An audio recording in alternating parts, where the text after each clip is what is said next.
Good afternoon, everyone. Welcome to the Williamsburg City Council meeting of May 11th. Ms. McKay, would you call the roll, please? Mr. Rogers? Here. Ms. Ramsey? Here. Mayor Pons? Here. Vice Mayor Dent? Here. Ms. Kerncheer? Here. Thank you.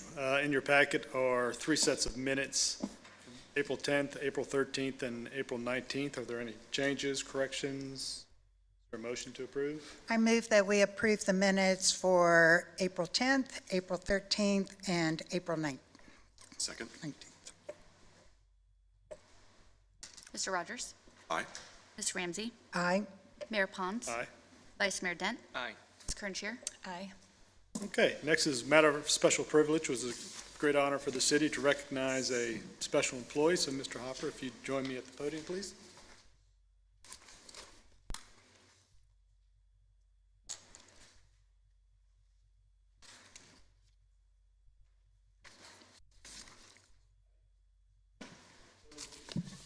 Every so often, we get to recognize our exemplary city employees. We have a lot of them, but we can only do one every once in a while. So I have a proclamation here I'd like to read. So this is Stephen Hopper. Officer Hopper has served the Williamsburg Police Department for approximately 2 years. During that time, he has served the citizens and visitors with grace, compassion, and courage. These traits were clearly on display on November 24th, 2022, Thanksgiving of last year, when at 4:53, Officer Hopper responded to a single car crash on Francis Street in the Colonial Williamsburg area. Officer Hopper acted swiftly as the SUV smoked and began to catch fire. Officer Hopper worked in tandem with a Samaritan on the scene to pull an injured driver out of the vehicle as the flames lapped at his pants. He ran back to his patrol car, retrieved a fire extinguisher, and put the fire out before getting the other two passengers out. All three passengers suffered life-threatening injuries. Officer Hopper and the Good Samaritan continued to tend to these people until the Williamsburg Fire Department medics arrived. Officer Hopper is an exemplary city employee and is vital to the success of the Williamsburg Police Department. He is hereby recognized for his dedication to excellence in keeping with the best traditions of public service in the city of Williamsburg. And so I have that here for you. We also have a nice little flag. So I'll give you that. Handshake, look at the camera.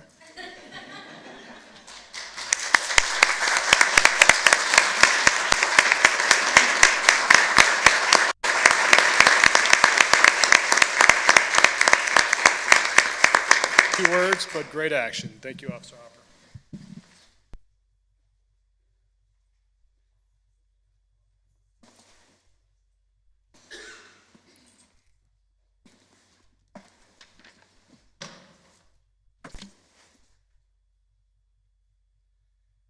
Okay, takes us now to public hearings. We have 3 on the agenda. The first of which is a public hearing considering PCR number 22-019, a Riverside Health System request for a special use permit to encroach on slopes in excess of 30% of the future development of townhomes on parcel B7 located at Quarter Path Master Plan Development. Ms. Griffin, welcome. Thank you. Good afternoon, Mayor Pons and all members of City Council. Mayor Pons has already said, but I will just reiterate, this is a request from Riverside Health System for a special use permit to encroach on slopes in excess of 30% for the future development of townhomes at parcel B7, which is located in the Quarter Path Master Plan Development. Here you see the location of the property. Again, it's Kerbauer Townhomes. It is north of Battery Boulevard. To the east is Quarter Path Road, and to the west is Redoubt Road. The parcel is approximately 15.6 acres. Here you see the slope encroachments that the applicant is requesting. The total encroachment on slopes is in excess of 30%, is about 0.55 acres, about a half an acre. It includes 0.24 acres of natural slopes and 0.31 acres of man-made slopes. The developer proposes 86 townhomes as shown in this limited site plan above, and the green area represents slopes that are at 10 to 20%. The yellow area represents slopes that are 20 to 30%, and then the red area represents slopes that are in excess of 30%.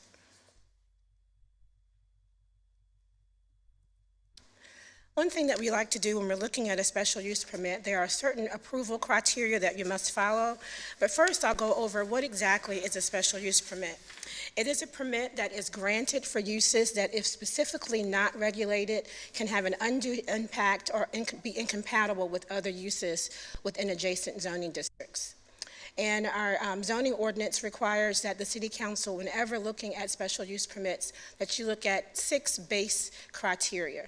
First, you want to make sure that the proposal is in harmony with the comprehensive plan. The comprehensive plan designation for the B7 parcel is economic development land use designation. This designation calls for a mix of uses on parcels. These mixes can be commercial, office, and residential, and planning feels that this particular parcel does meet the comprehensive plan designation, as in the entire quarter path plan. Also, zoning district. Whenever you're looking at a special use permit, you must know that the zoning district that the use is compatible with the zoning district. Here, the zoning district is the economic development district with conditions. Specifically, the comprehensive plan states that anytime that you're having development in an economic development land use, the zoning should be economic development. So this is in keeping with the zoning district. And then the character of adjacent properties. We believe that this particular use is in keeping with the character of adjacent properties. If you've been out to Quarter Path, you see there's a hospital. There's also some medical buildings going up. You have townhouses, and you have condos. The increase of condos or townhouses here are in keeping with adjacent properties. Additional criteria are services. We must first see if there are adequate services for public services such as streets, drainage facilities, sewer facilities, and fire and police. We do know that that is there now and will continue to be in this particular property. And then design. This is actually in the design phase now. Staff is reviewing the site plan. This is the second submission. And they've done a really good job. We're reviewing now to see, we believe that they will go to the Planning Commission probably in July for their site design. This is not in an ARB district, and so we will not be looking at architectural design before the ARB. The next criteria is impact. The proposed use shall not result in the destruction, loss, or damage of any features determined to be of significant ecological, scenic, or historical importance. I'm going to skip ecological because I'm going to get more into that as the presentation goes on. But scenic, it is not in a scenic view. It is not in a designated scenic area. And then historical importance, it's also not in the ARB district, as I stated before, and it's not in our archaeological district.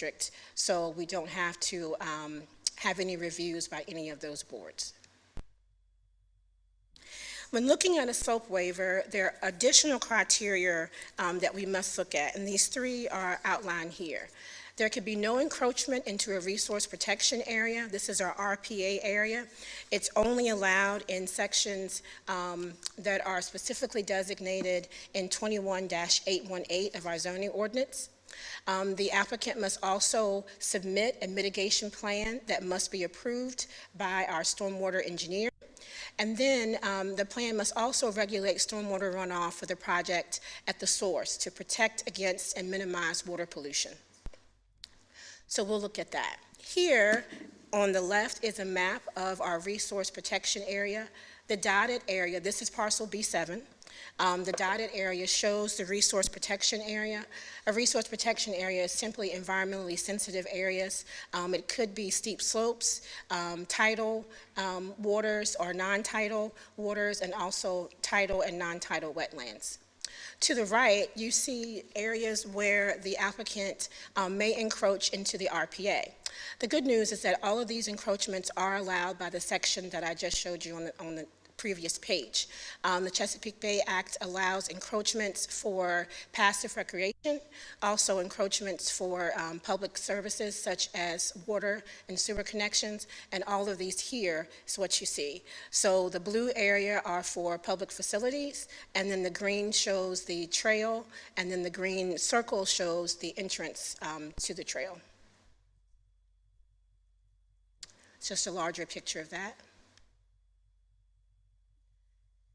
I wanted to get and just talk to you a little bit about the subdivision approval that was done earlier this year, and also to show you what is actually being developed at Quarter Path as we speak. Under construction are completed in that first table you see here. B8 is under construction now. That is Peninsula Dermatology. B9, parcel B9 is a medical office building, and that is also under construction. And then B11 is a pool and clubhouse, which of course is already in place. Upcoming and proposed development is what we're talking about today, the parcel B7, that is the location, and then B12, Greenwood Village, that was approved earlier this year. Future development that has not yet been considered, as not knowing what will become there, is B6 and then B10.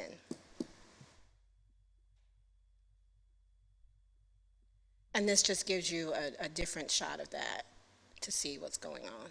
You see the hospital, the Village Green, North, and Attain in red, Riverside Medical, Peninsula Dermatology, RLC, and then Kerbor.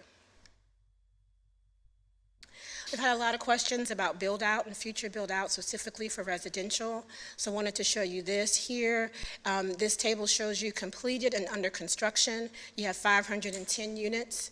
On the left, it tells you exactly what those units are for, and then the proposed Greenwood Village, 56 units of multifamily. These are condominiums for sale, and Greenwood Village also has fee simple 2-story townhouses, 96 units, and then the Kerbor, 86 units. So proposed are 238 units. The entire Quarter Path master plan for this particular section was a total of 895 residential units, with the addition of parcel B7 if approved. And you're not looking at approving this today. Today is just for the special use permit for the slopes. But again, just wanted to provide you this information. 147 more units of residential development would be allowed in this particular section after Kerbor Homes is approved.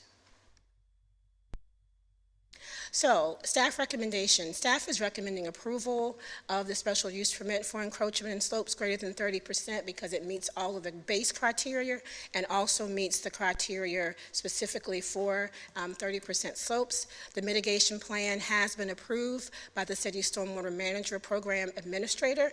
That is our city engineer. He is here today if you have any specific questions of him. And the erosion and sediment control measures will be reviewed during the site plan review process, which is happening at this time. The Planning Commission, at their meeting on January 18th, recommended approval. That vote was 5-2, and those who voted in opposition was because they wanted to see the mitigation plan at that time, but not in opposition of the actual. If you have any questions, I'm happy to answer them, and also Mr. Small is here to answer your questions. Thank you, Ms. Griffin. Just two questions, and Yes. I think Mr. Small will speak to the second one. But you said 0.3 and some change of the 0.55 acres were man-made slopes. I guess, was that a product of a previous owner dumping stuff, or? I'm going to let Mr. Small answer that question. Okay.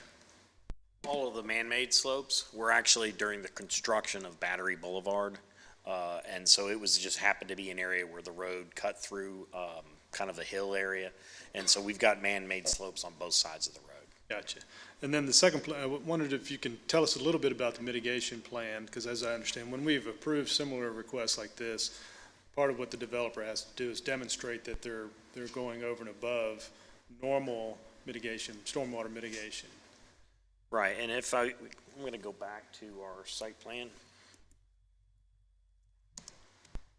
so that we can see kind of what each of the slopes are. And essentially the area where most of the development is occurring is in the white area as shown on the slope diagram, which is relatively flat.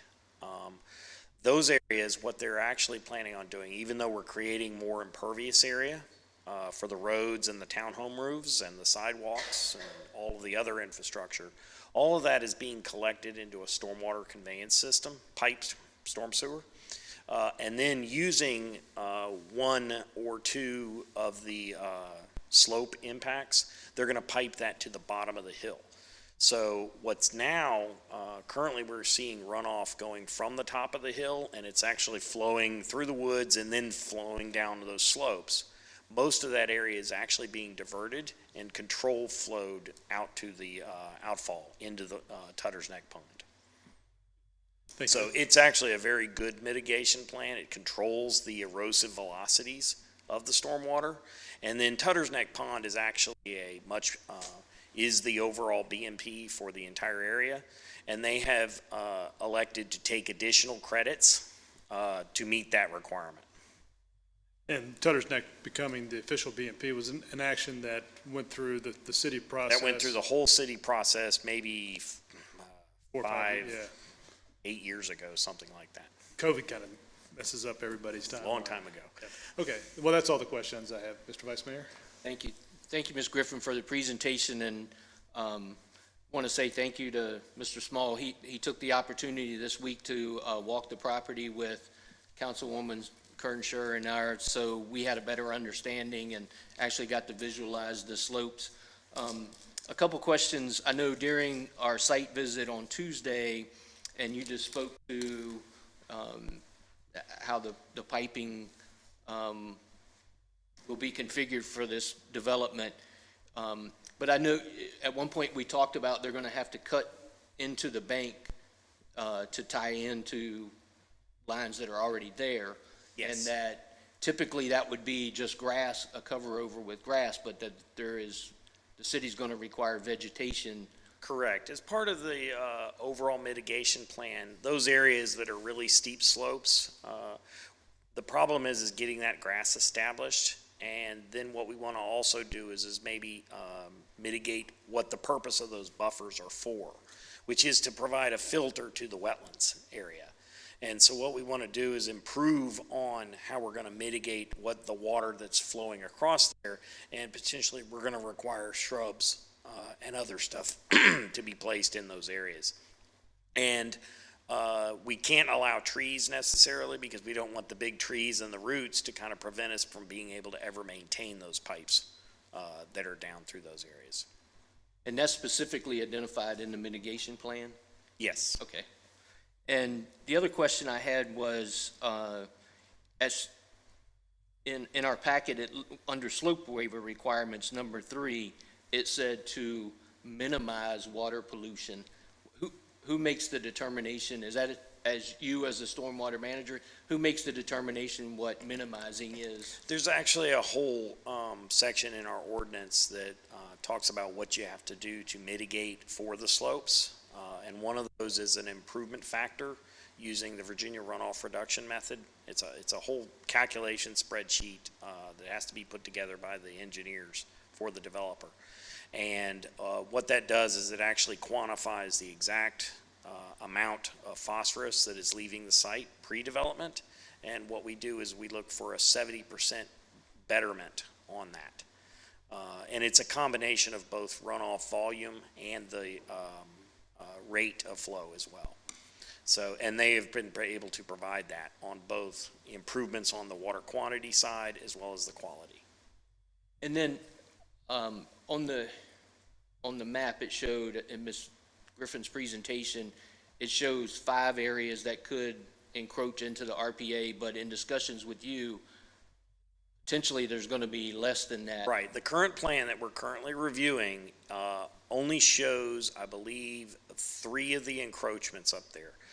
The one encroachment up by where the existing sewer crosses and the bridge, the pedestrian bridge across the ravine. One that is a stormwater outfall, which is one of the 3 on the left-hand side, and then a sewer connection over on the right-hand side. And it does not appear that the purpose of this is so that they ask for more than they think they're going to have to use. And through the site plan process, we try to minimize that even more. Thank you. Mr. Chair? Yes, thank you. Thank you for the presentation. Also, thank you for the time spent out on the site. It's very helpful to be able to understand what we're talking about here. And I learned a lot in terms of how controlling that flow is going to really be better than just sort of like the massive drainage. Just letting it go. Just letting it go. Yes. So, so thank you for explaining that. And also, with respect to that, something that the interrelation between this and Tutter's Pond, can you explain how and what's designed or what's thought of right now, particularly how that is perhaps a really great Right, system? and because an it extra goes- improvement is one of the things we also worry about is all of that water flowing down through a pipe, which basically becomes a giant fire hose, hits the bottom of the hill. And well, what we don't want to happen is that fire hose to then erode out a giant channel. Well, what the engineers here have proposed is, in addition to some riprap at the outfall, we're also proposing such that it'll actually have a submerged outfall, such that during those design storms, the lake level is actually higher. So for a 2-year storm, that lake level might be up about 1.5 feet, 2 feet. Well, that pipe will then be submerged. So we're actually using the lake water to actually help dissipate that energy and slow that water down even more. Right, no more questions, thank you. Thank you for the presentation and for additional explanation with my colleagues' questions. The only question that I had were just sort of confirmation of the lines around the development. As I understand, one's like the buffer zone and one is the RPA, is that correct? Yes, there's 2 lines, I believe, that are shown. The heavy line appears to be the explain. Yes, I believe it was on,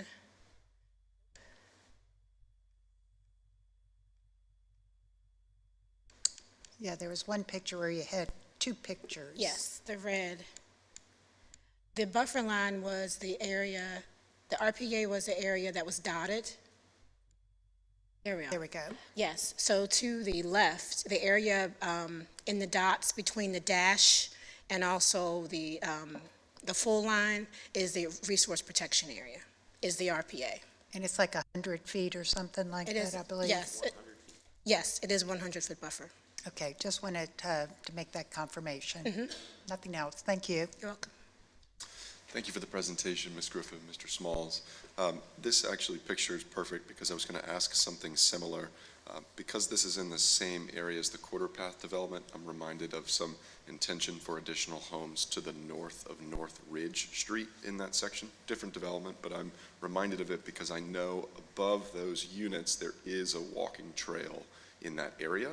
And it was intended for this to also have a walking trail, but I was curious to ask, with this being B7 and B6 still undeveloped next to it, how that would be taken into account for both the entrance space, which I think you said was marked with the green circle, and the trail that snakes around the development, should there be another set of units in B6 eventually implemented in a few years? So let me go back to, yeah.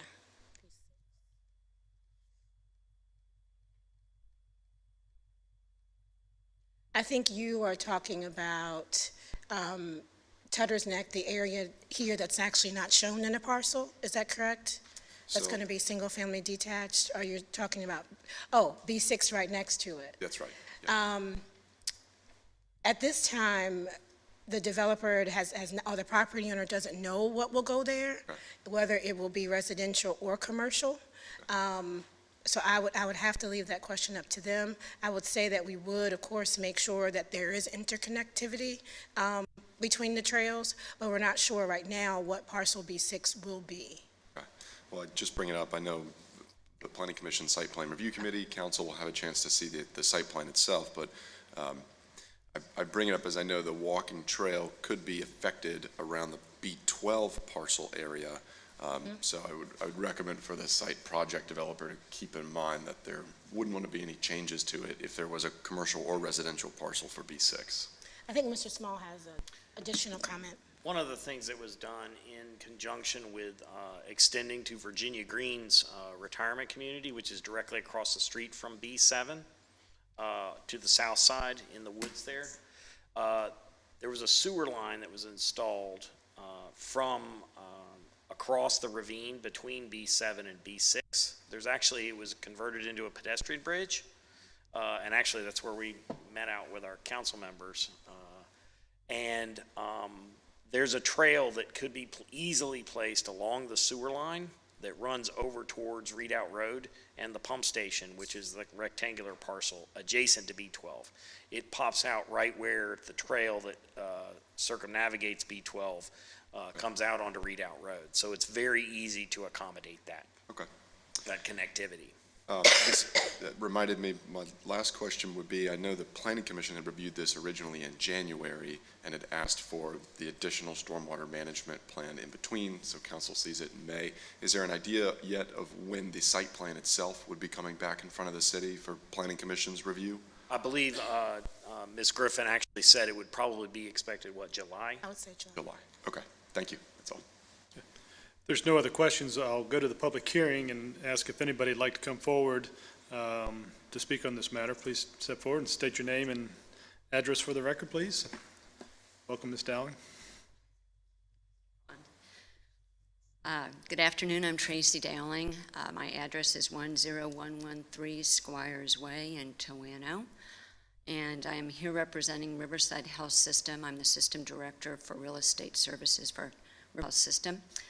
And actually, Ms. Griffin and Mr. Small did a fabulous job of explaining this project and really all the intricacies. I'm not an engineer, so Mr. Small did a very nice job of describing how the developer, Kerbauer Homes, is working very closely with him to assure that the development of this townhome section meets all the needs for stormwater management and runoff and all of those. I'm glad you asked about the walking trail. That's a very important element of the Quarter Path community. In fact, our current residents have been anxiously awaiting the completion of our medical office building so that section of the walking trail can be reopened because it's been closed for safety reasons. But as Mr. Small described, we did take that extra measure when we put in that cross-country sewer pipe from the pump station all the way across down to serve the village or the resort lifestyle community that's on the other side of Battery Boulevard. And it was actually a suggestion from the city that we consider making that, having that have a walking capability, and we did that. And I'm really glad that we did, and I'm glad that Kerbauer is embracing the walking trail around their development as well, because I think it'll be a nice interconnectivity element. So I really don't have anything to add than what's been spoken here, unless you have any questions of me. Thank you, Ms. Dowling. Appreciate you coming forward. Thank you. Would anybody else like to come forward? Seeing none, we'll close the public hearing and come back to council for comments or thoughts. No, again, thanks to Mr. Small, it's satisfied my concerns, and as many of you know, I'm extremely concerned, and I'm glad Councilman Rogers brought up the walking trail because that is my neighborhood, and it is used quite a bit. But having walked the property and understand the mitigation plan for encroachment in the slopes, I'm comfortable with what the city's requiring. Yes, the same. Having gone out there and seen it and got a few mosquito bites on my ankles, but other than that, really feel like I've learned a lot in the last several days and agree. Same for me. Yep, I agree. Yeah, so I would think that, this is, allowing some slope waivers is something that we've done in the past, and we've found that through staff's management of it, we ultimately end up with a better solution for stormwater management. And I think this is a really small amount of land, essentially, in the grand scheme of things. And so, in the effect on Tutter's Neck and stormwater management would be improved. So I'm also supportive. Is there a motion? So I move that City Council approve the special use permit PCR 22-019. Second. Thank you, Ms. McKay. Would you call the roll, please? Mr. Rogers? Aye. Ms. Ramsey? Aye. Mayor Pons? Aye. Vice Mayor Dent? Aye. Ms. Kernscher? Aye. Okay, so the next two items, PCR number 23-011 and 23-012, request for adaptive housing. I'm going to be recusing myself as an owner of an existing adaptive housing unit. I feel it's probably safe that I do that, so I'm going to pass the gavel to Vice Mayor Dent. Thank you, Mayor. Since these two public hearings are related, we're going to consider these together. So the first is a public hearing to consider PCR 23-011, a request of Sri Arihant of Williamsburg Incorporated to rezone 505 York Street from B2 Corridor Business District to PDH Planned Development Housing District. The second will be a public hearing to consider PCR 23.01-012, a request of Sri Arihant of Williamsburg Incorporated for a special use permit to convert 505 York Street from a hotel to an adaptive housing facility. Griffin? Yes, good afternoon again. As the Vice Mayor has stated, this is a request to rezone property located at 505 York Street from our business corridor B2 district to our planned development housing district. The request, the owner is Sri Arihant of Williamsburg. The approximate acreage of the property is 1.3 acres, and the current use is the Baymont Hotel. Anytime that we look at the rezoning of property, we want to ensure that the property, the zoning that the applicant is requesting to be rezoned to is compatible with the uses that are already in the area. The property is now B2, and they're requesting the Planned Development Housing District, and this district is established to encourage the adaptive housing by allowing the conversion of a limited number of hotel rooms in the city. If you remember our process last year, the council made some changes and approved those in December of 2022. So this is the first application since the amendment, excuse me, of our zoning ordinance. Also to note is the comprehensive plan designation of this property.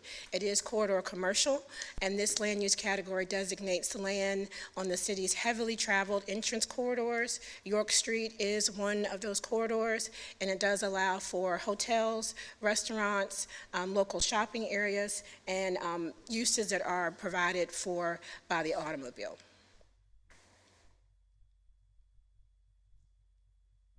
So staff is looking at several different things when suggesting if a property should be rezoned.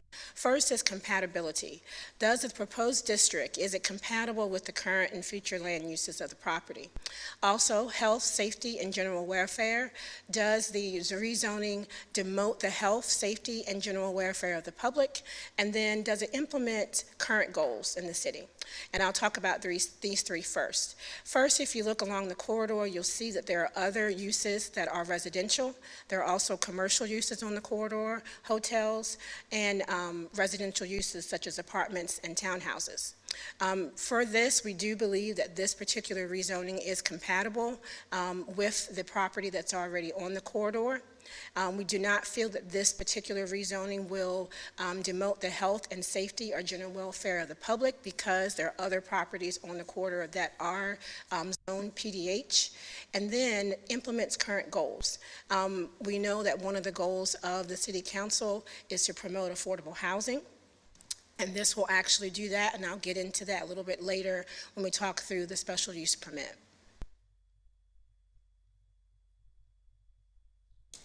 We also want to see specifically when you're rezoning to PDH, the zoning ordinance says that we should look at if the area is accessible. This is located on an existing public transit route, so WADA does provide services on York Street. And then we want to make sure that this will not have a negative impact on development, and we do not feel that it will. Based on that, staff does recommend approval of the rezoning of this property from B2 to PDH. And at their meeting, the Planning Commission also recommended approval excuse me, 6-0 for this rezoning. If you have any questions, I'll take questions for the rezoning. If not, I can go right into the presentation for the special use permit. I'll come back to council. Any questions? Okay. Next, still, Sri Ariana Williamsburg is requesting a special use permit to convert the existing 81-room Baymont Hotel into a 76-unit adaptive housing facility. The 76 units will consist of 56 efficiencies, 16 one-bedroom, and 4 two-bedroom units. As stated before, the City Council, after a meeting in December of last year, amended Section 23-483 1.1 to have additional criteria for looking and approving special use permits for the conversion. And I won't stay long here because really I feel like we've captured this in the rezoning. It meets and is in harmony with the comprehensive plan. It is in harmony with the zoning district, the intent of the PDH zoning district. We've talked about the character of the corridor and what's already existing on York Street, and we do know that public services are already existing on this particular property. Also, when looking at a special use permit, we want to make sure that we're not losing any features such as ecological, scenic, or historic features. That is not the case here. This does have to go before the ARB for review, and I will show you some renderings of what the ARB has been reviewing that is now in the conceptual stages of the review by the ARB. And then, again, we've talked about the compatibility of the zoning district.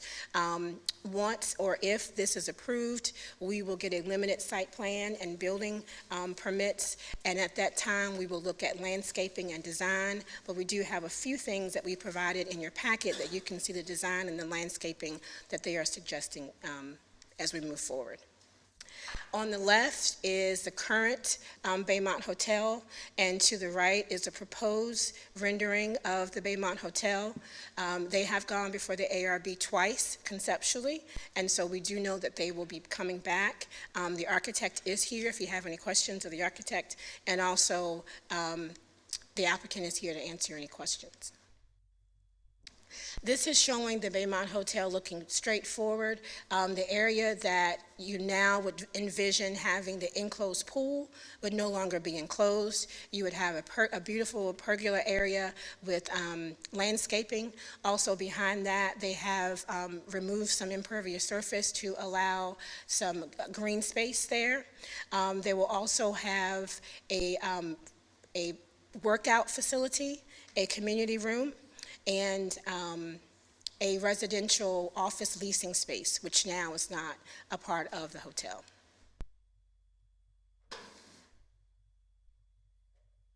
So I've gone over the fact that this will be a 76-unit adaptive housing complex. You should know the floor plans vary, but each unit will have stainless steel appliances, refrigerator, and a cooktop oven.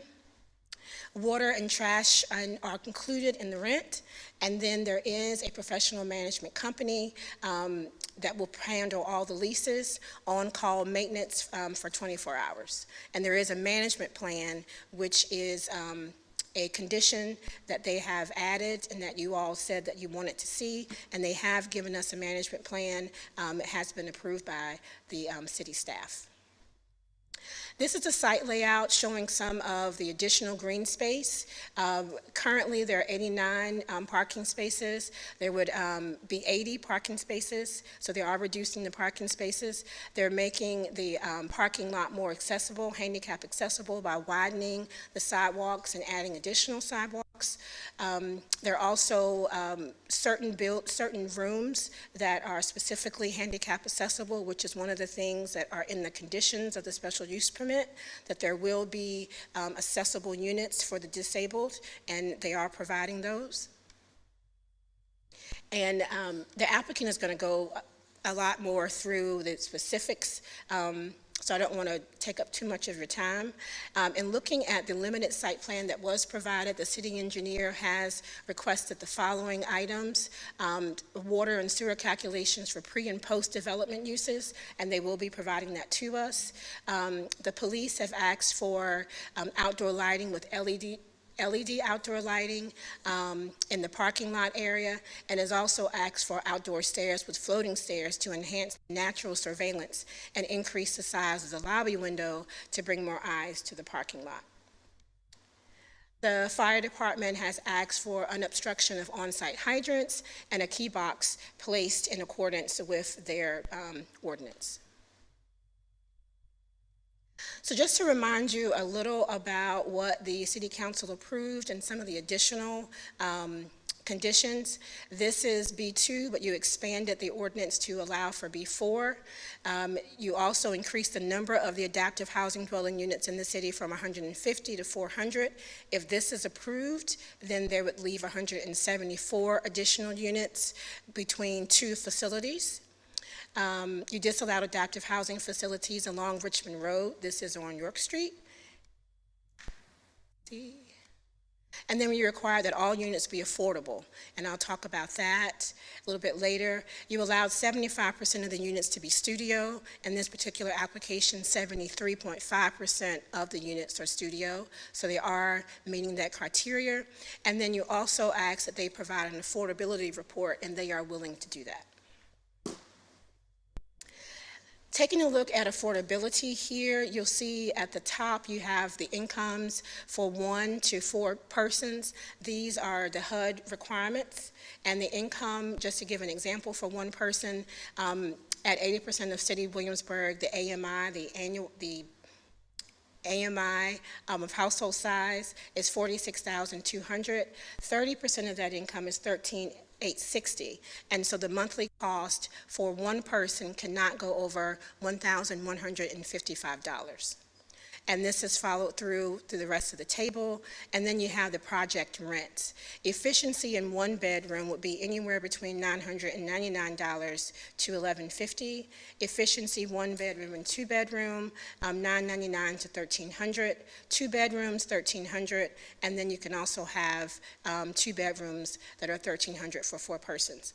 And this looks different because there are different floor plans for the 2 bedrooms and the studios, and also the 1-bedroom apartments. The additional criteria, I won't go through all of these, but we've talked about the location of the hotel, the significant redevelopment potential, the history of the property maintenance. There have been, over the course of several years, only 9 property maintenance violations for this particular property. The proximity of the site to existing transit routes. I'll show you some pictures and you can see, and I know all of you already know, but it is on York Street, and there are several bus stops along there.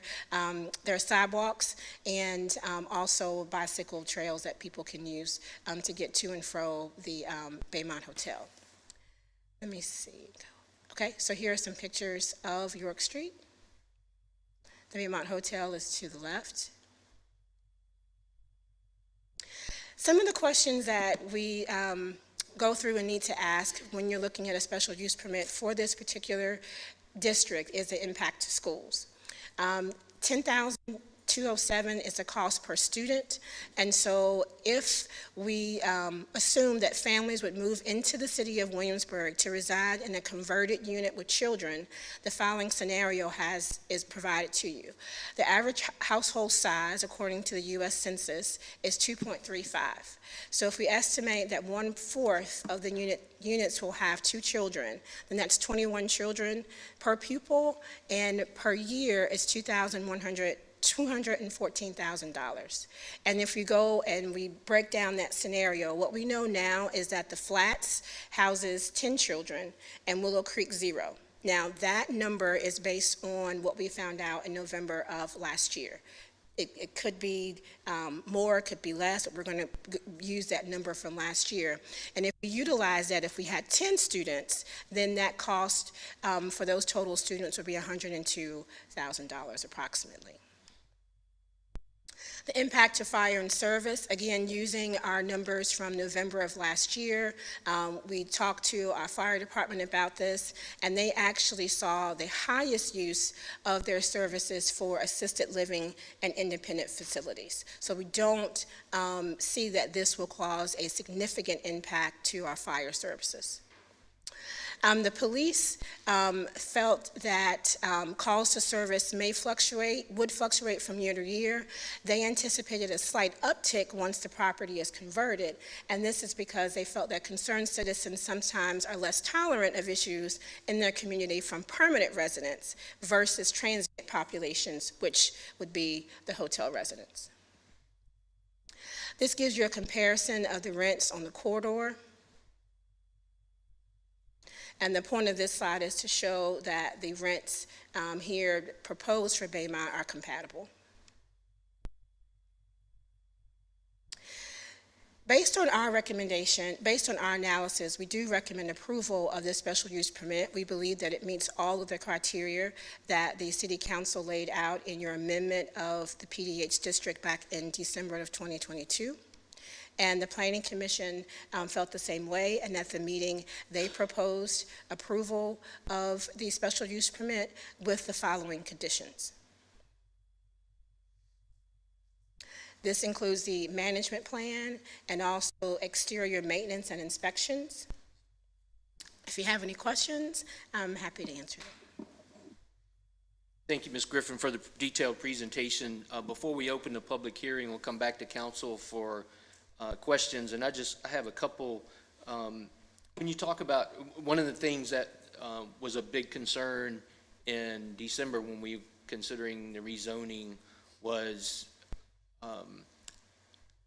second-generation owners, and we haven't always seen that second-generation owners take care of the property, and I believe that's what the management plan is that the applicant has submitted as designed to address. So the management plan does address the time frame, and I need to go get it from my notes, but it does address the time frame that they will own the property, and it talks about the fact that they will be 24-hour maintenance and have someone there around the clock. But the maintenance plan does talk about the fact that they will own the property for a certain number of years. Thank you. And then currently, are there any other applications in planning that are considering a conversion? No, this is the first and only plan that we have for conversions at this time. And the reason I bring that up is even though we identified 13 properties that were eligible to convert, we still have limitations. As you stated in your presentation, there's only 174 units if Baymont was approved. So not all 13 would be approved, plus it's only 2 more units. That's correct. So there are limitations there that there's some concern in the community that all 13 are going to be allowed to convert, but we still have those restrictions in place to prevent that. That's correct. And in looking at all 13, some are really not, would not be profitable for a developer to come in and try to convert because of the size. They're quite small. So yes, you're correct. There are 174 units that could be additionally converted, and the ordinance is capped at that number. Thank you. Sure. Thank you for the presentation, and everything was very thorough. I might have a couple questions for the applicant that I think. Okay. Thank you as well for the presentation. I just had a couple questions. I think you mentioned that it's gone before the ARB. Yes. And what were their comments regarding the design, whatever? Yes, so this is in the Corridor Protection District. So in that district, they look at aesthetics, not as much as preservation. And so they enjoyed the designs that were provided. They are now in the stage of looking at materials. They like the fact that it was modern versus more of a historical brick. So really their questions were about materials, to make sure that the alternative materials that were provided were allowed. And so at the second round, the applicant brought materials with them, and they're also going to be looking at some of the fasteners that will bring the materials onto the building. They had questions about that, and that was mostly it. They really enjoyed the look and the difference on this corridor. Right, I mean, it is a refreshing, so to speak, of a building that was built, I don't know how long ago, but quite some time. I mean, a number of years, it's gone through a lot of reiterations for various flags. And along that same line, I assume it keeps the same footprint that is there now. I mean, there's not any additions to the buildings. That's correct. That they will keep the same footprint. There are no additional square footage that will be added for this particular conversion. And one last question, one of our criteria that we included with the, when we passed this in December, was the ability for potential redevelopment into other things. Can you speak to that, or is that something better for the applicant? The applicant will speak to that. We did not see that this had redevelopment potential because of what we've seen now as far as people using the hotel, but the applicant has specific statistics on that, and so I would think you would want to hear from him on that particular question. Okay, thank you. My only question, Ms. Griffin, is around the health previously of the facility and the hotel. It was mentioned that it flew under a number of different flags, and Right. I have seen driving down York Street in my years in Williamsburg, a couple different corporate logos that were there. Can you speak at all towards the shifting ownership of the property? I can't, I apologize that I can't speak to that, but I know that the applicant has a presentation, and he is going to talk about the different owners and the current owner is here also. I'll wait then. Okay. Any other questions from council? Okay, we'll open the public hearing. We do have the applicant and his representative. Welcome, Mr. Foster, who has a presentation for us.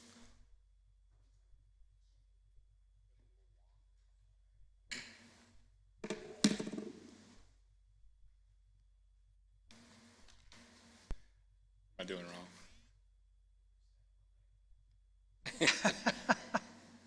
There we go. Thank you. I think it's just turned on. Good afternoon. Scott Foster with Gentry Lock in Richmond. I live at 202 Tyler Brooks Drive in Williamsburg. I'm here on behalf of Shri Arihant of Williamsburg regarding the conversion of 505 York Street to the PDH district. With me is Bhavik Shah, one of the owners of the property, and John Harrison with Hopkins Associates on Jamestown Road. Skipped way ahead. I'm going the wrong way.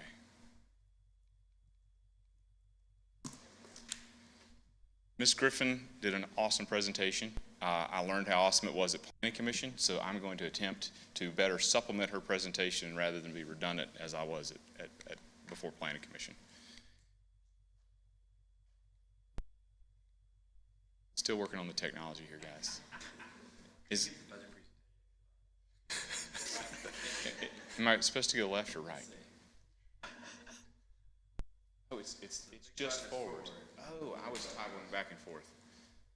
Should have trained myself before this. There we go. Thanks, guys. Bear with me here.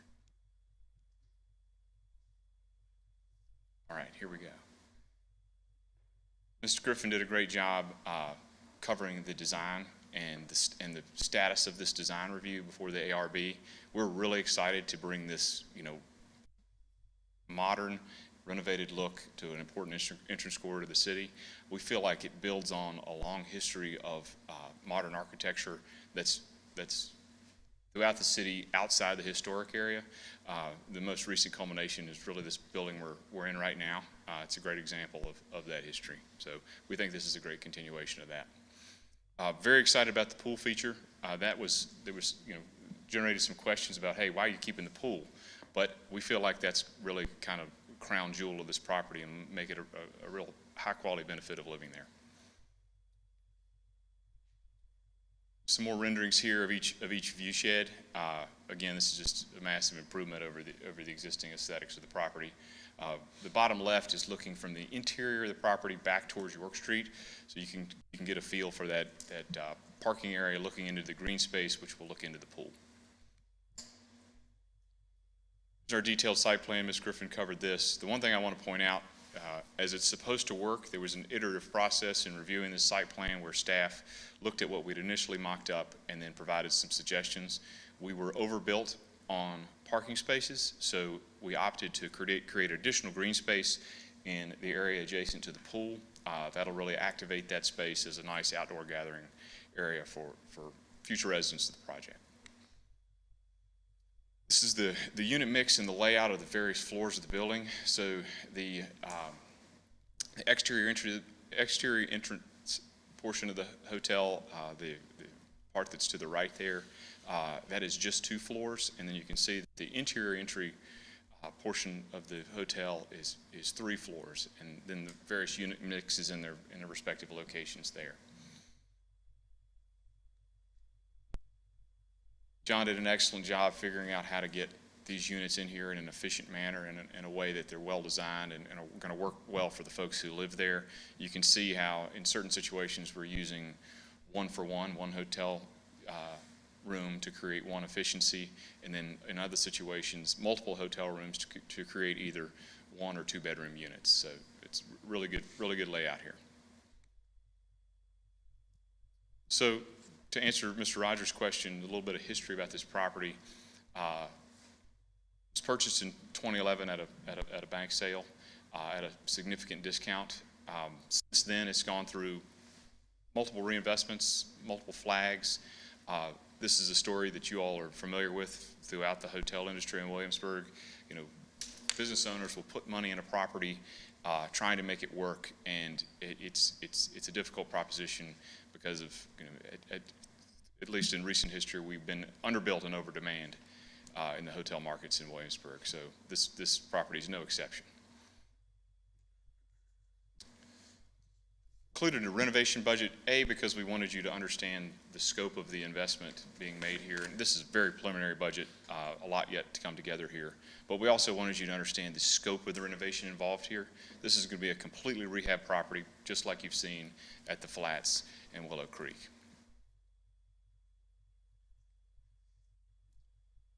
This is a study that the client put together, done by CoStar, of the market demand throughout Williamsburg. 76 properties in this data set, 7,100 units. Out of those, there are only 102 efficiency units, which was surprising to me. And 95 of which are in the city of Williamsburg at Willow Creek and the Flats. So we see this as an underserved portion of the apartment market in Williamsburg, in greater Williamsburg, and something that this project will speak directly to. Below in the chart is a little comp set of rents being paid at Willow Creek, the Flats, 505 York Street, and we also included the Woods of Williamsburg, which is in James City County. And you can see all those rents, square footages, et cetera, are they're relatively comparable. We were surprised by this data, at least I was, and I think this goes to show this is an important conversion to help meet that demand.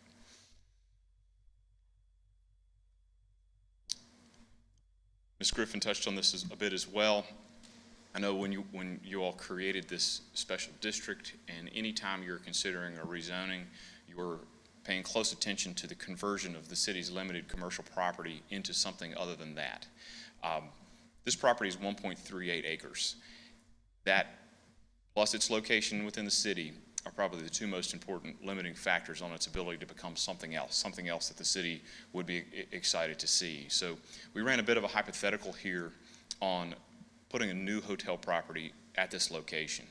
You know, in the triage of areas of the city where a hotel would most likely locate and would most likely be successful, as you can expect, Richmond Road is number 1. Bypass Road, not in the city of Williamsburg, but would be number 2, and there's one being built there, I believe, right now.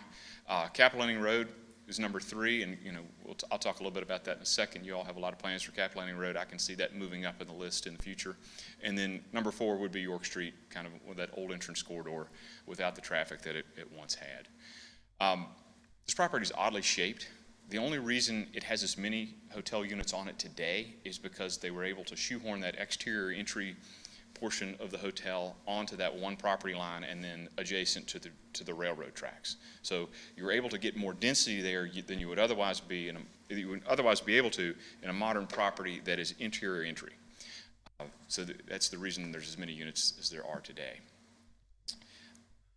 As it relates to attracting new hotel brands, these are the metrics in number 3 under size that hotel brands look for when citing a potential hotel.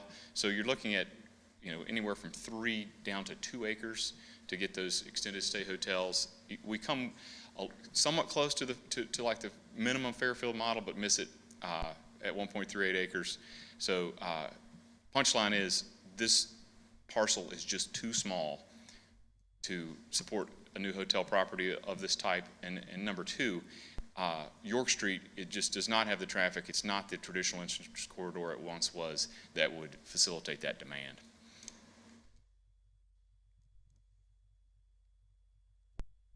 Comp plan rezoning SUP. So you guys did a great job in assembling the Affordable Housing Task Force. The number 1 recommendation was to add units to this district. You all took care of that back at the beginning of the year, added districts and add additional regulations to consider in the district, including the requirement to establish this use that we submit for and receive a special use permit. Your most recent comp plan amendment is literally littered with references to affordable housing, adaptive reuse, reinvestment. This project effectuates all those goals. In your chapter on housing, you all identified additional workforce housing as a major component of continued housing demand. I think we see that all the time. This project speaks directly to that demand. Your recent edits, and I'll talk about this in a second, you guys are in control under this district, A, because you require rezoning, B, because you require a SUP, and C, because the district itself has strict regulations on the nature of this use. As Ms. Griffin also pointed out, we comply with all the requirements of the PDH district. We're also completely in agreement with staff's recommendations on those few design terms that Fire and PD put together, and we'll handle those at final site plan approval. So to close, I want to clear up a few things that have kind of been generated in public. Approving or disapproving this rezoning and SUP does not set a precedent for approving other projects within this district, nor does it set a precedent for rezonings, SUPs, or other discretionary permits in any other district in the city.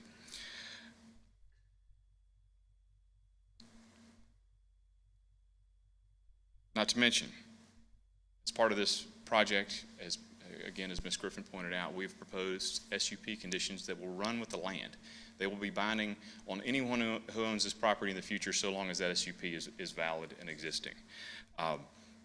We proposed those additional conditions regarding tying the use to the specific property, the scope of the SUP, and the commitment to develop the property in accordance with the general development plan as we've presented to the city, the management plan, which outlines the specifics about how the property will be operated, and then a condition regarding exterior maintenance.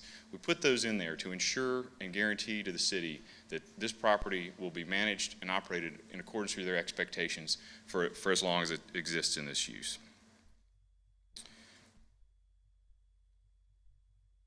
So you all identified 13 eligible properties when you were discussing the revisions to this district that qualified for it. Majority of those are on Capitol Landing Road, and as you all have recently discussed, you've got big plans for Capitol Landing Road and things that are Capitol Landing Road adjacent that I believe are going to create significant demand for that area, and potentially move it up in the ranks of a place that a new hotel property may like to go. To that end, if you look at that list of 13 properties, this property has to be at least number 1 or 2 on the best candidate for this conversion. It's a great number of units for the size of the property. It's an excellent product from a design and function perspective, and it's on a piece of land that does not have a high redevelopment potential. As I've said to each of you one-on-one, this project would be a lot harder if we didn't have 2 excellent examples of how this district should work. The 2 existing projects that are part of this district represent private market solutions to a publicly identified problem.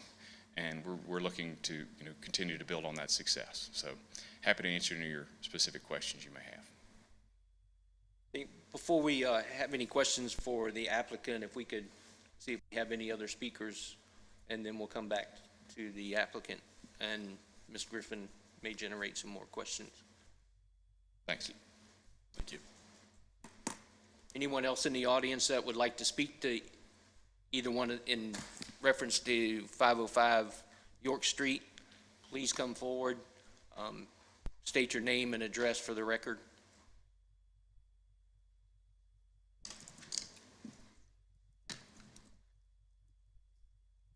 Good afternoon, Council. Sabrina Fairbanks, 119 Berkeley Lane. What I want to start by saying is this is, in essence, another case of rezoning for the purpose of more residential development in our city. We're just not sure, I say we, in terms of citizens, that we have the infrastructure to handle any more residential developments. And we do believe that this will open the door and have a domino effect of allowing other residential developments to get on board. And I don't think we should kid ourselves that they're in the wings waiting to see what happens, not just the hotel conversions, but also the high-density development. One thing that worries me when I read that this is open, these units are open to Greater Williamsburg. In a previous proposed development, that was code for, we opened it up to everyone because we did not have enough qualified candidates to fill the units. And I think that the affordable housing group was looking at our city's workforce. And, and we can all agree we need that city workforce. However, when this development is going to open up to everyone, is that meeting our need, or can anybody, live there? And if we can't fill it with our city workforce, they can't find someone who can even afford $1,000+ a month for an efficiency apartment, which in my rental world is high. Is there some type of legal loophole that will allow the owners to rent to non-qualified, lower income folks for those units? And then I also wanted to say that we've got these residential rental requirements that landlords like myself are required to abide by. They talk a lot about the exterior, keeping up the exterior and having inspections. But what about the interior? This is a pretty good size apartment complex. And since they don't have to abide by or participate in the rental regulation program, I think it's going to be hard for you to oversee this many apartments if there are problems. How many people are really living in each one of these? Because that's what they're seeing around the country, are efficiencies. They're bringing in as many people as possible to help share the rent. The last thing I want to say is there really, in my opinion, it feels like there's a disconnect between council, city government, city management, and the citizens who are living here and paying taxes, and that is around the vision of the aesthetic of the city. And we really are, it's mind-boggling to us that we're headed in this modern, urban, edgy design aesthetic when that's not why we moved here, why we want to live here, and we don't believe tourists are coming. I was recently on vacation, just last week, and there is a structure, it's a hotel, looks exactly like this building, but more mature tree landscaping, very nice looking. The problem is, it was in downtown New Orleans, and if there had been a nice looking small-town, quaint Williamsburg structure in downtown New Orleans, it would have looked out of place. So I think we really need to look at the aesthetic in terms of this, are we an edgy urban city? We would say no, and that's not what we want to become. Thank you. Thank you, Ms. Fairbanks. Anyone else like to come forward to speak to this matter? Seeing none, we'll close the public hearing, come back to council for questions and comments, and this is the opportunity to ask questions of either staff or the applicant. Mr. Foster, I did have a couple questions from an applicant standpoint. Can you talk about the lease structure? And the reason I ask that question is because there's been some concern in the community that it becomes weekly rentals. So I was wondering if you could talk briefly about the lease structure. I believe the minimum term will be 1 month. So that affords folks flexibility. That's kind of the market. You can always opt for a longer lease term, but it's not anyone's intention to have it be on a weekly basis or anything shorter than a month. And second question I had was, roughly how long do you think the conversion would take if this project was approved? That's a good question, and I don't have a good answer. But based on the other examples, it would have to be at least a year.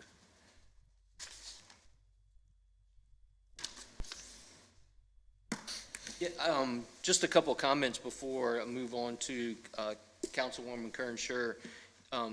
You know, going through this as mentioned in Ms. Griffin's presentation and in your presentation from the applicant, I see this as an implementation of something that council considered in December. But even more importantly, something that was identified by the Affordable Housing Work Group as one of their top priorities. A top priority because it helps address some of the affordable housing, but a top priority because it's something that can be done rather quickly as opposed to some of the other options that were considered. And I do think that there was a considerable amount of time spent by this council and the Planning Commission to come up with the requirements. The applicant has adjusted the rooms. We have requirements for the number of units, the number of facilities that can require conversion. So I really think that we're just implementing a plan that we've been working on for quite some time. And I think it's going to be beneficial to address the affordable housing issue that was identified. You know, it's because we don't have any other applicants right now, but as you mentioned, we have 2 successful products that have helped with that, and we see this as one other product that can help address that problem. And so, you know, I think, again, it's just a plan that we've been working on for a while, and it's just the opportunity to start the implementation part of that plan. Hi, thank you. I do have a question. At first, I kind of want to make sure we clarify here. I think that the minimum term is 90 days and not 60.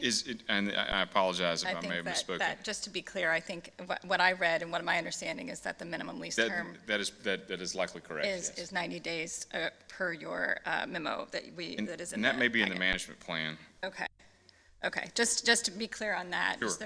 So if it is 60, that's news to me based on what's in the, or maybe I'm misreading, but that might be something we want to clarify at some point.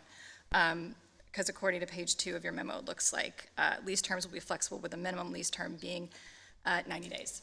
So that is correct, and we were mirroring the proposals of both the Flats and Willow Creek. Okay. You are correct. Okay, so one of my questions, really, I mean, you know, I'm just really thinking about what I think is a community concern in every community, including ours. I would hope that there is just safe and affordable housing for a lot of people in different circumstances. And so I have a question about accessible units.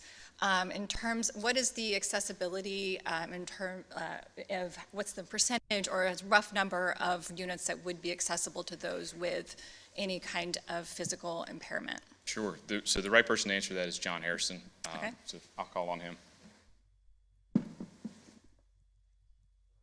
I'm John Harrison. I'm from Hopkins Associates, or Hi. Hopkins Harrison Architects now.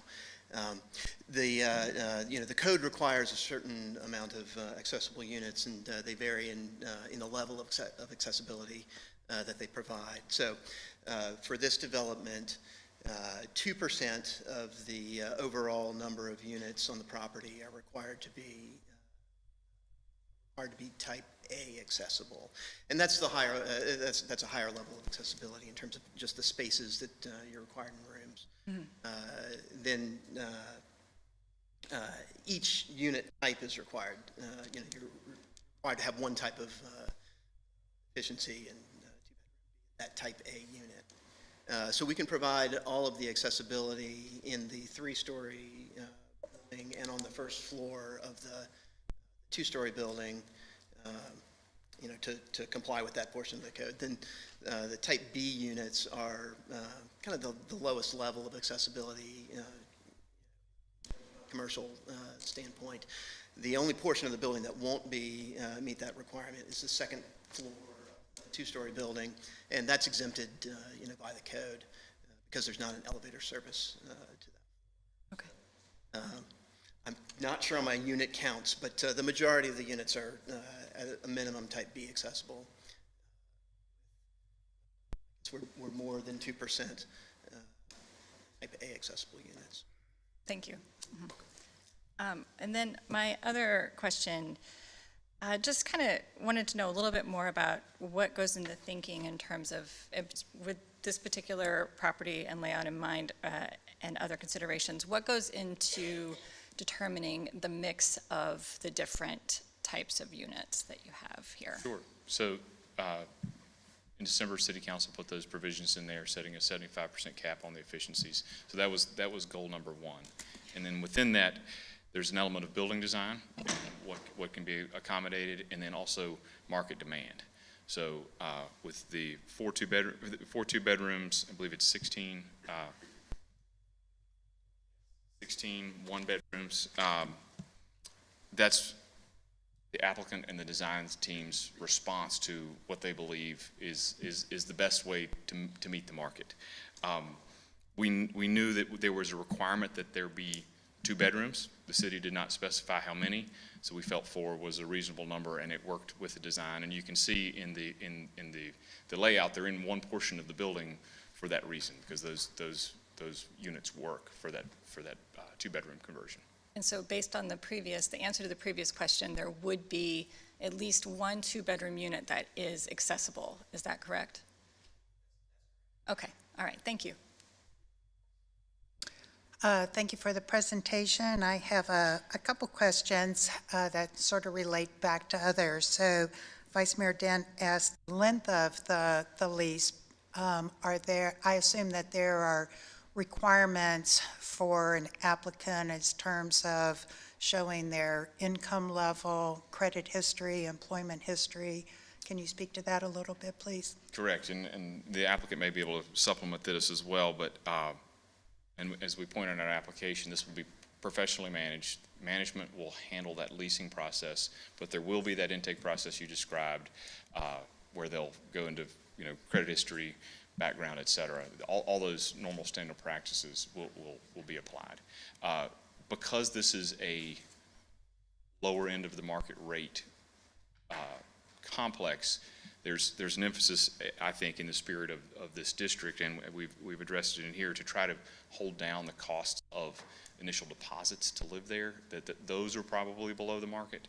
So that'll be a factor that will be worked out later on, but that's the goal.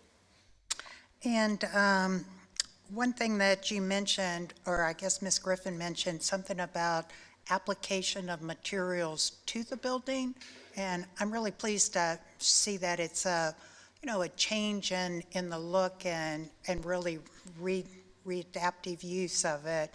Could you speak just a little bit, maybe the architect, about what his plans are there? Because it looked pretty cool. It sounded. We're working on determining exactly what the materiality of the building is going to be, and so there are different ways, just in a really technical fashion, how to fasten things to the building. And so in terms of increasing the level of insulation to the existing structure, we can apply continuous insulation to the outside of the building, and then how that works with the actual cladding beyond the insulation is one element that we're concerned with. From an aesthetic standpoint, those things are less of a concern. They're more of a technical, how do we actually accomplish this question. I'm not sure if I really answered your question, but But you will be sort of affixing new siding or absolutely. different types of material directly to the existing building? Right, it's an ephes or a stucco over foam type of cladding right now, which is failing in some areas, and so, we need to get back to the structural portion of the building in order to work back, provide good water management, and so yes, we're going to be applying new materials on the outside of the existing. Good. And the interior entrance portion of the building is what sort of faces York Street, and then the exterior entrances are towards the rear, I believe. And as having been in the hospitality business, I think one reason for this to have changed a number of flags and to not be as performing as well as others is because a lot of school groups in particular do not allow them to stay at exterior entrance hotels. It's one thing I remembered as to it really limits the opportunity for visitors to book in there. And just wanted to also reiterate what the Vice Mayor said about the Housing Affordability Committee. Caleb and I were on it, and I'm sure he'll speak to it as well. And it seems like eons ago, but I guess it started about 3 years ago, and it was the limited conversion of hotels to housing units was the top vote getter, primarily because of the time and the number of people that could be impacted. And I think it should be clarified that our intention was not to restrict this to city employees. When we talk about workforce, we're talking about, police, fire, other types of public servants. And to me, having a variety of efficiencies speaks for military personnel. Those who are deployed often would have a place to have at home, but not a really expensive or large place if they had to deploy. So I think that all of the things that we put into the ordinance to make sure we got it as best as we could are being reflected in this proposal. So I don't have any other questions. Thank you. And I'm in agreement with some of the comments already said. Just a couple of quick questions, mostly around pricing. The first is on deposits. Is there a range for what those would be? The majority is efficiency units, so is there an efficiency unit deposit number we know? I do believe the deposits will slide based on unit size. I haven't mastered this half computer yet. 1 second. So when I worked on the previous Willow Creek application, we focused on deposits because we knew that's an impediment to people potentially transitioning out of like a precariously housed situation in a hotel or whatnot. So don't know if I've dealt with that here, but that is a feature of to me, that's a feature of the spirit of this ordinance, and the reason this district was created is to make sure that barrier to entry coincides with the market it's serving. Right. So. Okay. For some of those efficiency units, is there a cap on the number of tenants that can be in one of them? There actually is, and it's in the ordinance. The maximum efficiency occupancy is 3 pursuant to the ordinance. Okay. And then second tier to that, occupancy and overcrowding is primarily a management concern. I see that's like the first tier of enforcement. And then really the ordinance kind of backs up management to help prevent overcrowding. And it's one of the reasons I ask, because that's been a concern sometimes we see because we don't have as many projects like this, that there are hotels in our broader greater Williamsburg area where you might have a number of tenants in one facility, and we want to maintain an ability for a couple to rent out an efficiency unit, but to not have necessarily an entire extended family just because it becomes unsafe. And so that's a great point, that it's a management issue. And that's correct. And the way the way I read the ordinance is, it's 3 persons, full stop, regardless of the number of people in the family unit. So it's, talking to the applicant, it's the people on the lease and the designated minors that are allowed to be there, and that's it. And then it's even different than the traditional 3-person rule, in that, there's really no familial exception.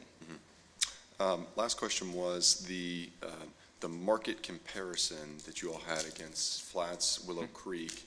It had the average rents for some of those, which looked like they were weighted across the scale dependent on units.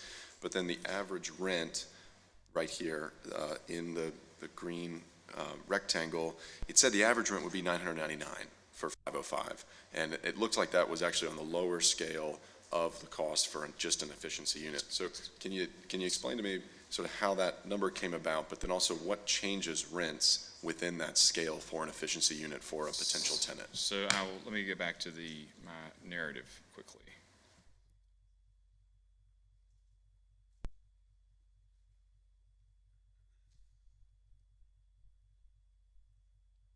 So you're correct about 999 being probably slightly low as to the average.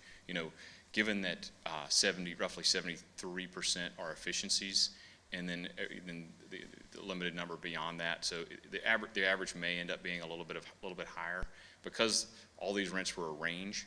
It was kind of difficult to calculate a real average because it'll all depend on final unit size. Just one second.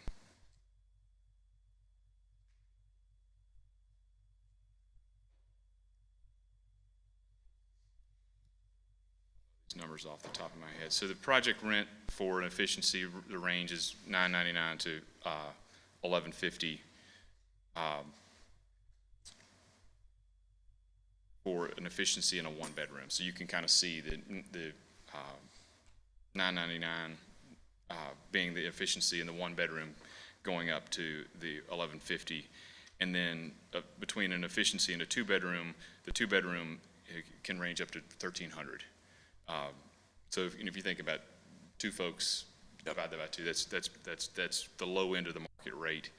And then what we've projected is that for 2 bedrooms, just the total difference between a 1-bedroom and a 2-bedroom is going to be about $150. Okay. The reason I ask is I didn't know if there was any additional qualification based on income or years worked that might change the rate that someone rents. It sounds like generally there's not. That range was efficiency to 1-bedroom. Correct. And that efficiency will be around $999. And I could tell you, more recently looked into housing in Williamsburg. There's not a lot at that level that also would include the trash and the recycling and some of the utilities. Trash and water, some of the utilities that you would pay. So those are all the questions I have. Generally where I am on the project, because it was mentioned, the Affordable Housing Task Force that we worked for, I looked up the number and we'd come up with 1,247 needed additional units. Now that's across all income levels in Williamsburg, but that's the demand as of 2 years ago when we were done. And this property, which might have 81 bedrooms on 76 units, is a dent in that. But I think that's why it's a compelling project, given some of the information on lot size, redevelopment opportunity, and then the property itself, which is, due to the shifting hands of the owners, fallen on harder times. When you don't have someone who cares for it for many years to put money in it, it's just not something that is too sightly. So I actually get a little more excited about not necessarily modern materials, but just modern upkeep, if you will. Right. So I'm in favor and excited for something that we'll have a chance to now, after doing 250 additional units in this adaptive rehousing ordinance, actually see through for a project.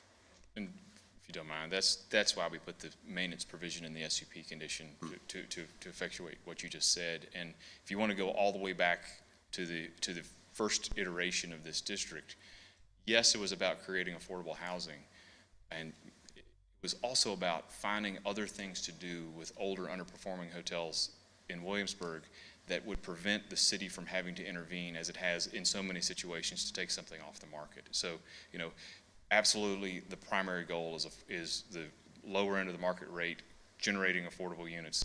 The second tier is, this is a really good use of this piece of property that fits the city's goals on multiple levels. Thank you. Mr. Foster, one additional question, just to clarify a previous question. So the minimum lease is 90 days? That is correct. I Okay. misspoke, yeah. Okay, And that was the same as for Willow Creek as well. okay. Any other questions for the applicant? So, Ms. Griffin, one additional question, since I know I saw the 90 days, I didn't consider this previously, but if this council so desired, could that be something, a minimum 90-day lease that could be added to the SUP? From my understanding, as a condition, it could be added. I will, and the city attorney is saying yes. So the answer is yes. I put that out there before council just because I think, I do envision if in a monthly lease that there may be some issues not only for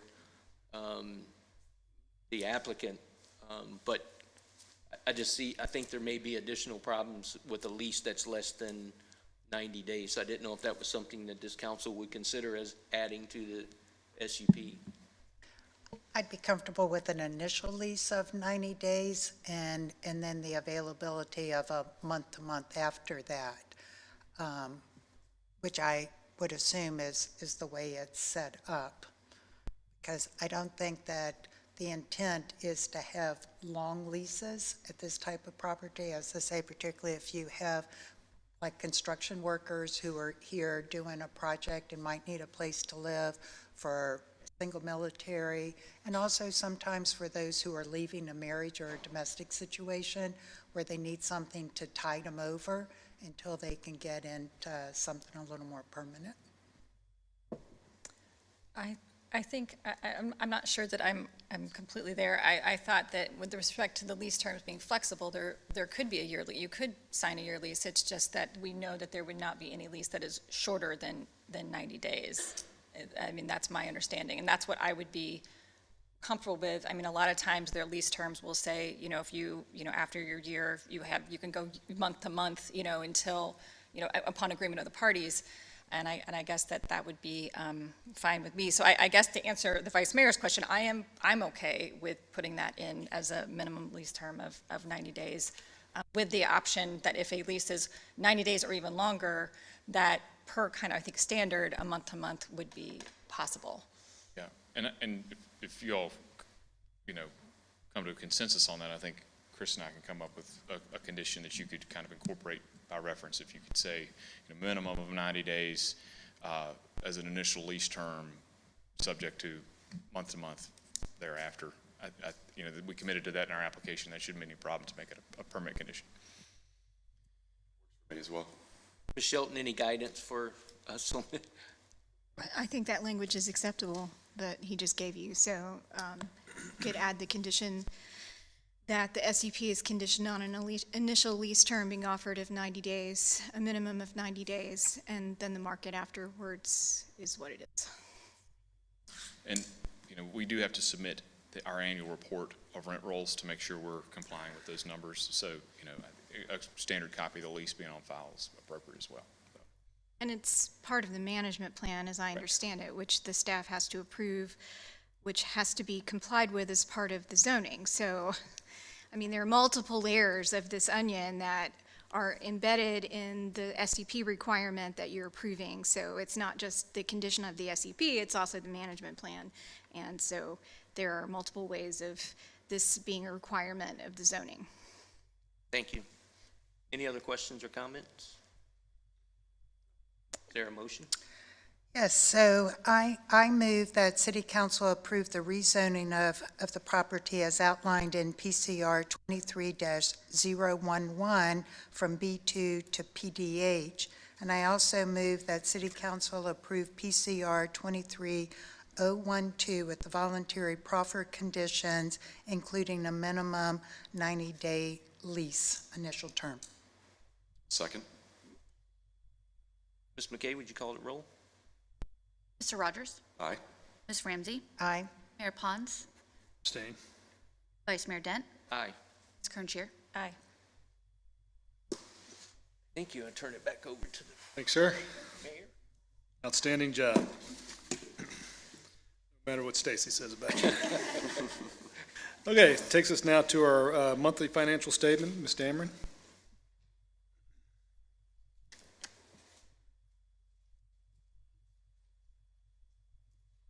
Good afternoon. And our general fund revenues are performing well. The current real estate revenue is 53% of budget, with the next installment due June 1. Personal property taxes are doing well, only coming in slightly under budget at this point, but with revenue continuing to flow in those categories. Business license has exceeded the budget by about $187,000. Room taxes are at 78% of the budget, and if the current trend continues, it should exceed its budget this year. Mills taxes are at 81% of the budget, and again, should that trend continue, I would expect that to exceed budget. As discussed in our previous meetings, permit and license exceeded this year's budget several months ago, largely due to building permits. At this point, only a few revenues are anticipated to come in under budget, and I expect that those shortfalls will be more than offset by the revenues that are exceeding budget. Overall, general fund expenditures are in line with budget. I have noticed that there are a couple of places that have exceeded budget, and they are typically health insurance, and I think we've talked about this in prior years. We set the health insurance estimates, and then people have an opportunity around this time of the year to change their selection, and sometimes that changes the budget a little bit. And then the other increases are related to either unforeseen repairs and maintenance, or probably more a combination of unforeseen repairs and maintenance and the impact of inflationary cost and providing materials to do those repairs. In the capital improvement fund, sales tax is performing well. Again, if that trend continues throughout the remaining months, I anticipate it will exceed the budget by about $300,000. Interest revenue has exceeded the budget by almost $1.5 million. However, of that $1.5 million in interest to date, only about $657,000 of that is available to help balance that fund. The remaining, or $877,000, is earned on bond escrow funds, and so those funds can only be used on the projects for the particular bond or to pay down debt service. Likewise, in the tourism fund, the historic sales tax is performing well. It's expected to exceed budget at its current trend by about $390,000. Now again, in both of the sales tax, both in the CIP and the tourism fund, keep in mind it's sales tax. I'm hoping it's correctly been distributed to our locality. Also in the tourism fund, interest earnings are about $85,000 ahead of the budget. And then finally, in the utility fund, water and sewer revenues are operating per budget expectations. Connection and tap fees have exceeded the budget, as has interest revenue. Combined, these two revenue streams have exceeded the budget by about $647,000. So that concludes my report. I'm happy to entertain any questions. Thank you, Ms. Dameron. As always, excellent reports and good information. I don't have any questions, but Mr. Thank you, Vice Ms. Dameron. No questions. Me either. Either. Thank you. Thank you so much. Okay, monthly departmental operating reports. Who'd we get in the barrel this month, Mr. Trivett? I think this month we're going to hear from Robbie Hutton from Parks and Recreation.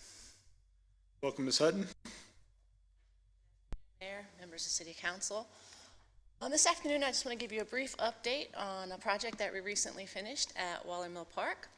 As you know, Wally Mill Park is home to a 360-acre reservoir that is open year-round for boating and fishing. And sometimes we get non-emergency phone calls at the boathouse from a boater that just needs some assistance. And the first thing that we try to do is locate exactly where they are on the waterway. And unless there's an identifiable landmark, it's tough. And the one thing that we can figure out is, have they gone through the tunnel or not? So in order to remedy this problem, in FY22, we applied for and received a $4,000 grant from Versa, which is the city's insurance provider, and we used that money to go toward purchasing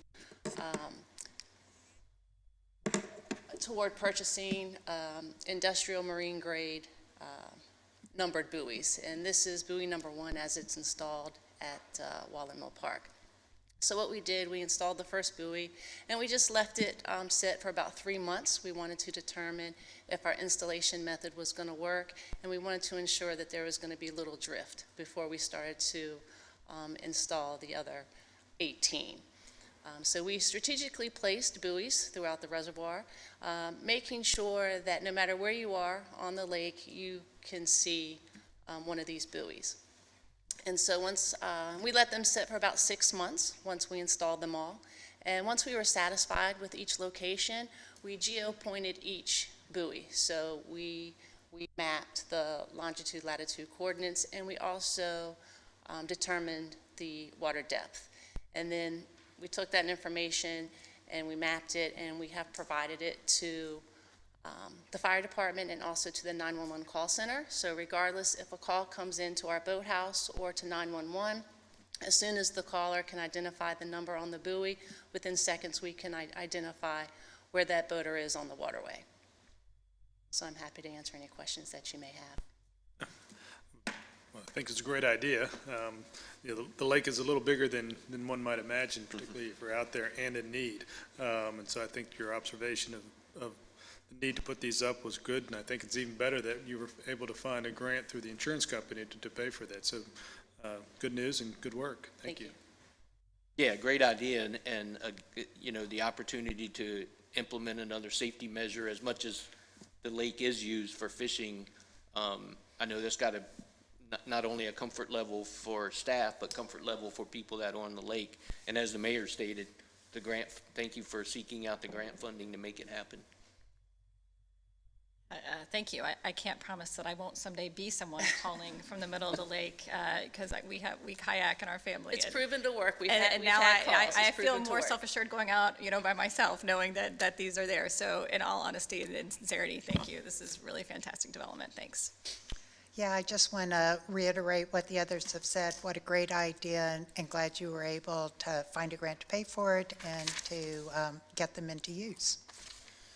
I agree, Director Hutton. Thank you. I've similarly been kayaking out there. Thankfully, I've not needed to call for backup, but now I know if I do, there's a system in which it can be found quickly. So, very innovative approach to finding funding. Thanks again for caring for the city. Thank you. Thank you, Ms. Hutton. Mr. Trivett, anything you have? Okay. Ms. Shelton? Nothing today. All right, takes us now to open forum again, which is an opportunity for anybody in the audience who'd like to come forward and address council on any number of things. Please come forward and state your name. Anybody? Seeing no one, I'll close the open forum, and we'll go now to unfinished business. And first is the consideration and action on the proposed resolution 23-02 approving the FY24 budget for the fiscal year commencing on July 1st, 2024. Is that Ms. Damon or Mr. Trivett? Rather than go through a complete report on the budget again, we're going to hit the highlights. Here we are in the course map of our budget process.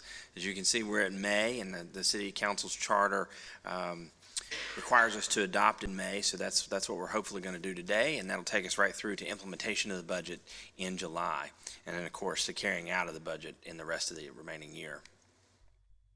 This is just a summary of the budget that we presented. Essentially, there were a couple of goals that the city council set that were important to us as we began to develop the budget. The first was finding the funding and establishing a process to finance the new library downtown.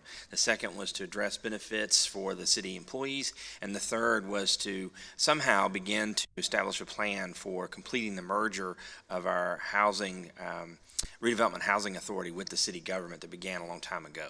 And that includes trying to find the funding to cross the gap there that's provided by HUD. As you can see, our budget this year is proposed for all of the funds is $91 million.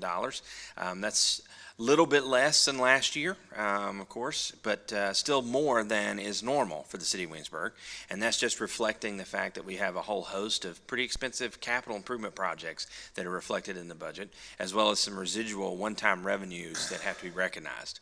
I think that we will return to our standard budgets of between $61 and $70 million, but it'll take us a few years as we cycle out these big projects associated with capital improvements. So the budget drivers, the things that really drove how we assembled the budget, the first is, of course, the public education needs. That's the one thing that we can't not talk enough about, and that's because there's two impacts from public education on the budget. The first is the operating side, and the second is the capital side, and both are increasing exponentially. On the operating side, we've spent a considerable amount of time this year talking about trying to compensate teachers and support staff more adequately, and then on the capital side, of course, trying to address significant capacity issues system-wide. Assessed values increased again this year, and so obviously that generated some additional revenue, but then that revenue was largely eaten up by the cost of goods. And when I say the cost of goods, I don't just mean buying printer ink and paying for gas, as we all do, but also paying for talent. Making sure that we're able to compensate people fairly. One of the things that I don't think anybody has anticipated exiting COVID was how the job market was going to change and the demands for salaries were going to increase. And so just keeping up with what we have to pay for hiring has really eaten into those budgets. And then, of course, strategic priorities, the three things that we wanted to accomplish and trying to fund those. Ultimately, we only funded one, and it was the least expensive of the three. But we do have a solid plan for funding the others, and I think as long as we stay dedicated to those purposes, we'll get there. So the main question is, what has changed since we presented this budget? And the first one is the council directed us to look at ways to fund the DORA monitoring exercise for the police department. And that means funding 4 part-time positions, which is the equivalent of 2 FTEs for those people that are monitoring the FTE count. That's how that works out. And so that has been moved from not included in the budget to included in the budget. And then the second thing is addressing the fact that we still don't have a state budget and probably won't have a state budget until pretty close to the end of June. I think they're forecasting somewhere in the 27th or 28th timeframe. And one of the major issues is what's going to be in that budget for state employees in terms of a raise. The governor's proposed budget includes the opportunity for a 7% increase. And the decision that we have made is to try and match that if that happens. And so this budget allows for that latitude. And the funding, of course, ultimately, hopefully comes from unexpected revenues during the year. But if that doesn't materialize, we'll backstop that with funding that was dedicated to the HUD separation for the Housing Authority. And we'll start again on that priority again next year if that's what happens. And then the final thing that we've changed is just recognizing the change in the FTE count associated particularly with the addition of the DORA positions, but also some of the other grant-funded positions that we were successful in getting. As we go through the budget process, of course, we meet with all the department heads and they submit needs. Very often those needs consist of additional personnel. And as we go through this process, which begins in December, it's quite lengthy, the department heads, of course, do everything that they can to find other ways to fund needs, and that includes getting grants for some of those positions, and that has occurred. And so we have reflected those in the updated FTE count. And I'm just going to stop there and answer any questions and ask that the City Council move forward with the adoption of the FY24 budget as presented. I don't have any questions. I think we've been through this. Any questions? Questions? But, so one of the things that you said, Mr. City Manager, was part of what starts this budget process is talking to City Council, identifying their goals, and then the budget kind of reflects that. And so I thank you for that. And I thank City Council for the work that they put into the GIO process, the budget process. But more specifically, I want to thank the residents who all came to the Future Fests. Thank you. We had over 900 residents come and participate, which really then started crafting the GIO's goals, initiatives, and outcome for the city, which then helped us start the process and then set the priorities that would lead into this budget. So I think this budget, it's still tight, but we're still meeting the needs of the city. We're meeting the priorities. We're meeting the requirements of public safety, and just provide that constant infrastructure that we have. It doesn't escape me that assessments have gone up for all of us that pay taxes on real estate here, and that essentially is a tax increase. But as the city manager pointed out, there are a lot of needs and growth in our expense side of the city side that have to be met that are outside of our control.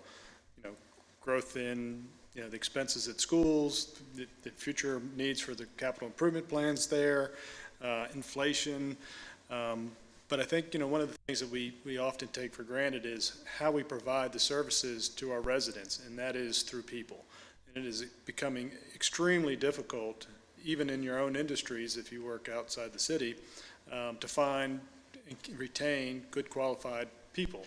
And oftentimes that's going to require more pay. And so part of what we were able to accomplish in this budget is that pay increase. And I think that's an important part of who we are as Williamsburg.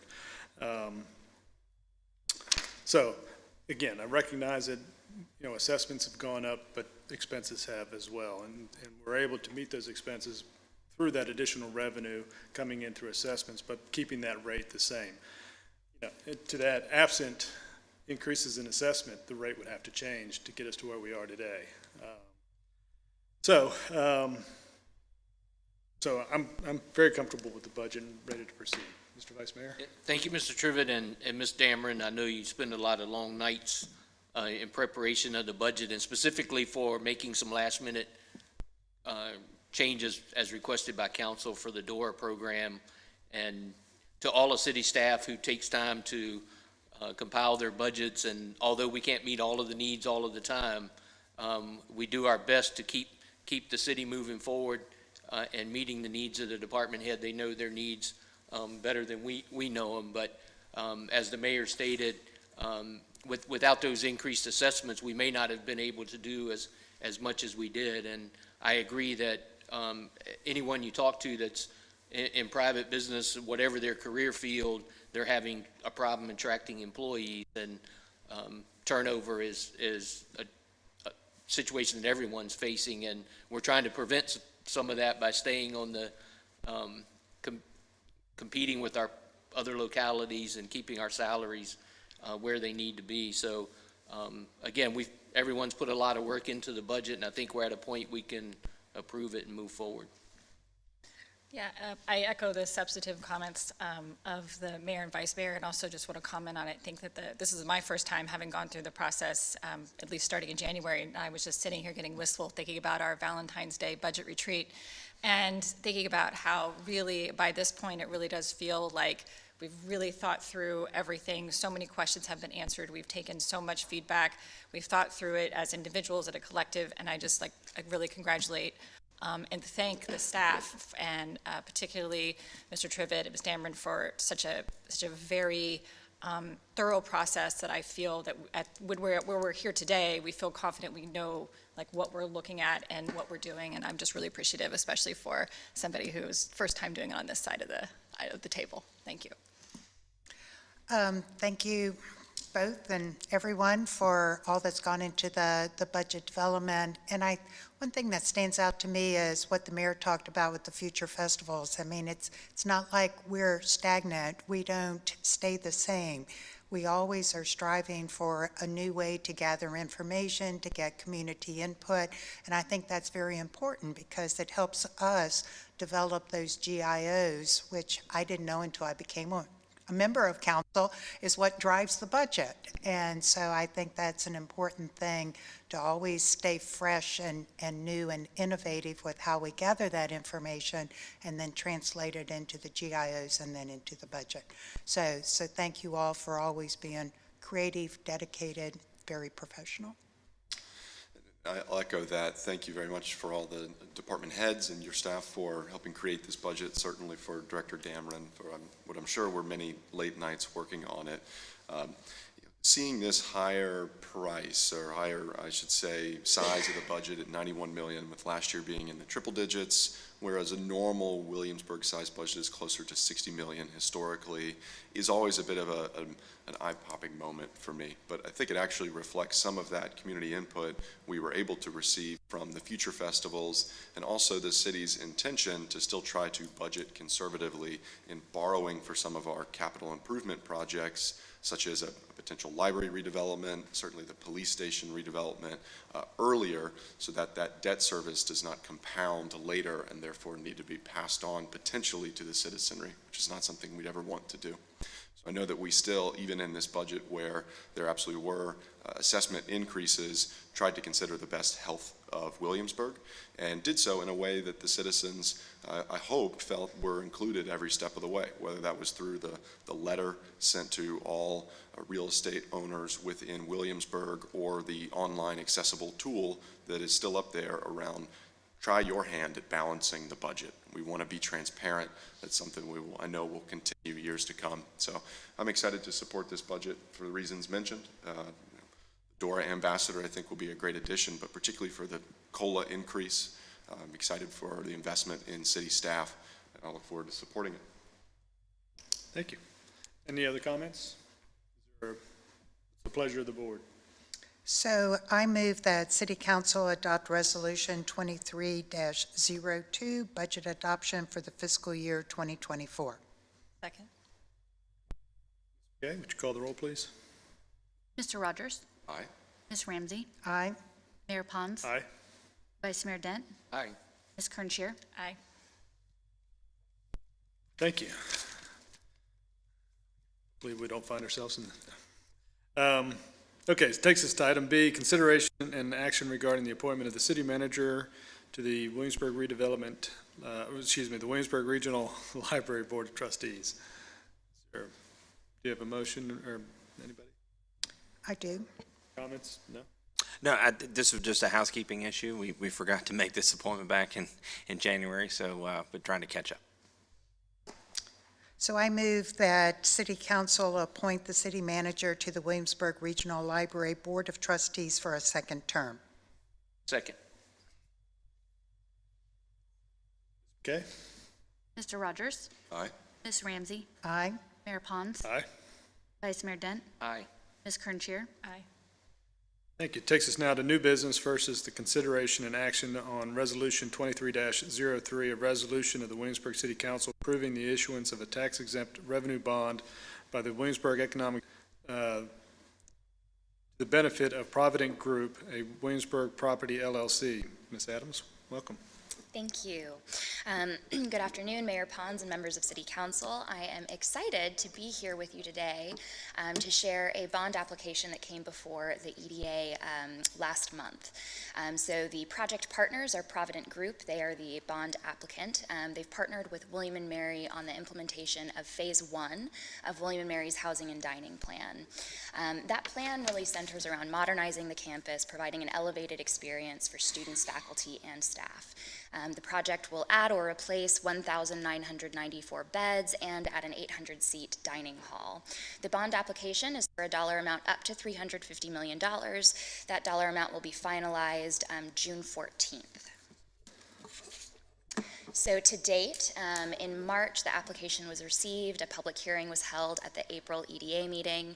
At that meeting, the group approved an inducement resolution, which authorized the project to move forward. Yesterday, at their EDA meeting, the board unanimously approved the bond application, which is why it's before you today.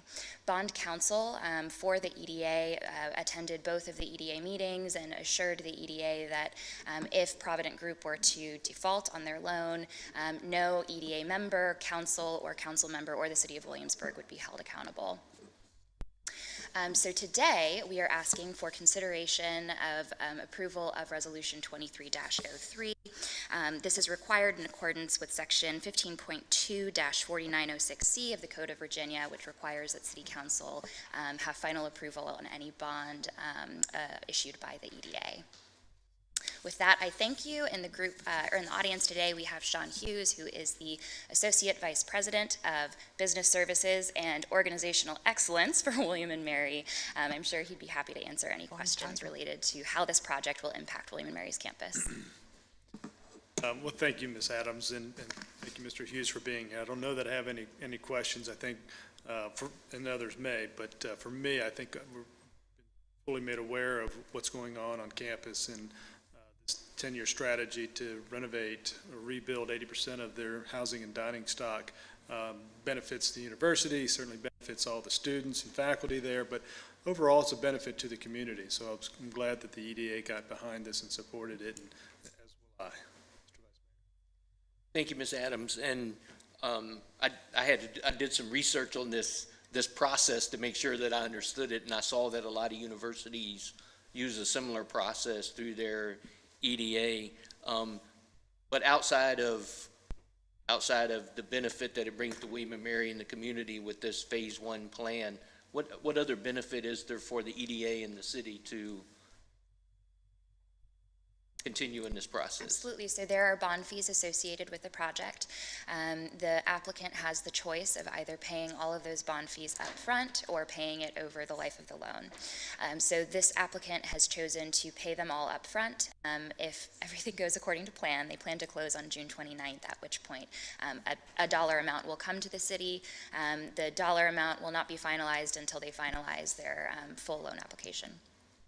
And I know, thank you, and I know you stated this, but just to reiterate, so there's no risk for the EDA, its members, or city council, or the city in any way? Correct. I've asked our bond counsel every step of the way to ensure. Thank you. Vice Mayor and I had the same question, so we're all good. Thank you.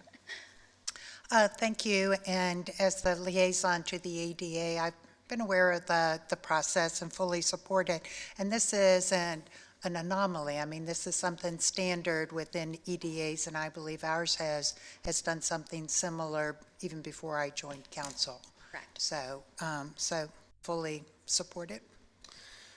I was unfamiliar of this setup before this particular instance, but similarly, the two things on my mind were risk of this kind of bond structure, and then two, the outcome or the speed of the project which we could assist from this structure. And to your point, we've been consulted that there won't be any risk to the city or the EDA as an entity, and that this could help William & Mary implement their 10-year strategy as quickly as possible, which, to the mayor's points, would help the overall community. So, fully in favor.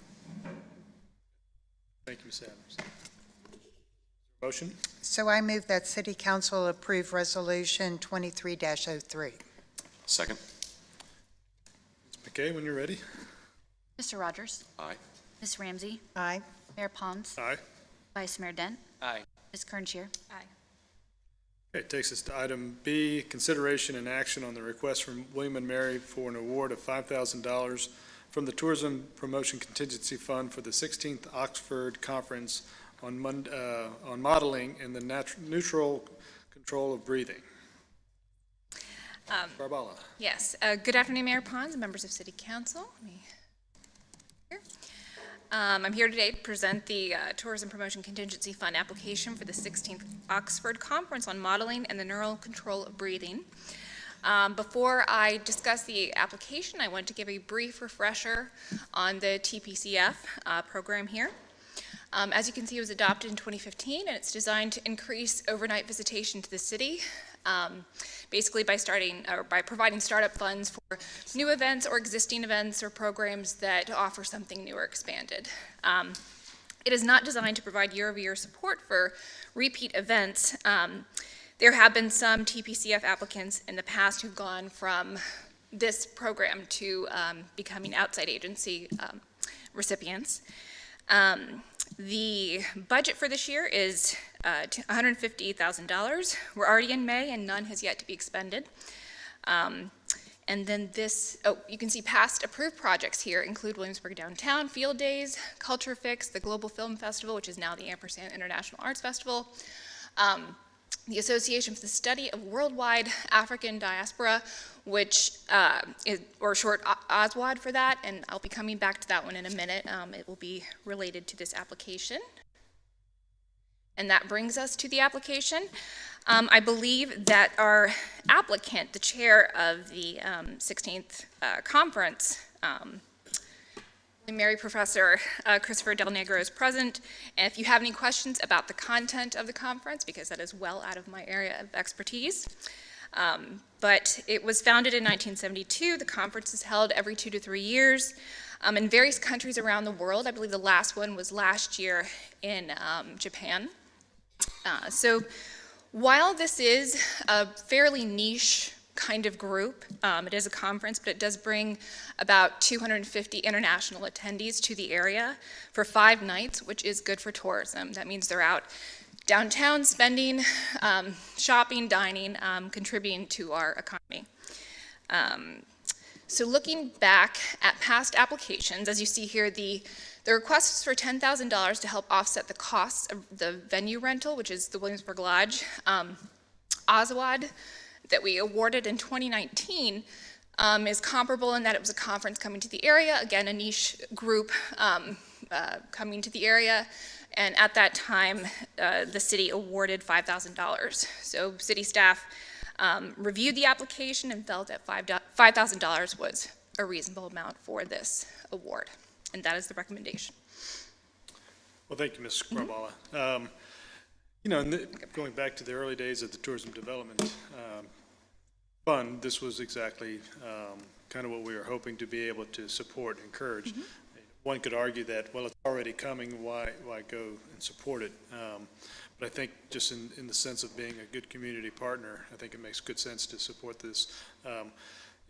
250 scientists, 5 nights, you can kind of run through the economic impact of that, and it's well over $500,000, I would imagine, in lodging, dining, residual spending, rental space, equipment, and all that kind of stuff. So I think it provides a good return on investment. Thank you, Ms. Scrabala, and like you, I had not heard of this conference before, but I did some research and found out that this, of the 15 times that it's been held previously, this will only be the 4th time that it's been held in the U.S., which is, that's a proud moment for Williamsburg right there. But as the mayor stated, I think the $5,000 investment will see more than an adequate share of return on that small investment into this conference. No questions, thank you. Thank you for the presentation. The only question I had is, you were saying that we have $150,000 in the contingency fund, and this is the only application we've had to date. So can you just sort of refresh us on what happens to that funding if we receive no other applications between now and the end of the fiscal year? Yes, and I will say there are a couple other groups that I've talked to that are interested in applying as well. Okay. We'll see if they'll be able to apply for this year, but there are some others that are interested. I believe that they roll over, or go ahead, Ms. Dameron. Yeah, those funds fall into the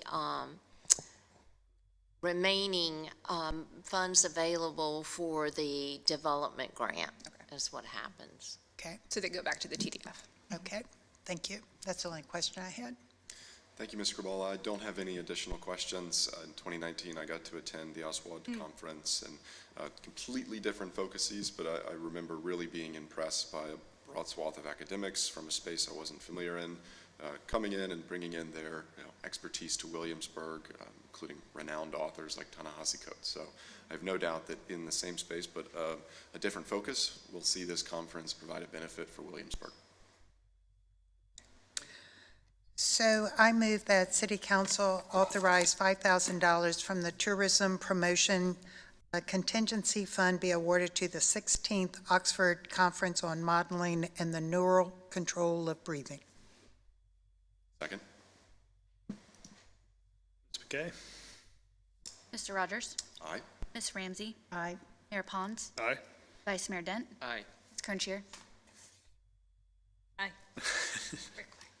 Okay, item C on the agenda is consideration and action on a request for Dominion Energy to install underground wiring in conjunction with the Capital Landing Road Corridor Project. Mr. Small.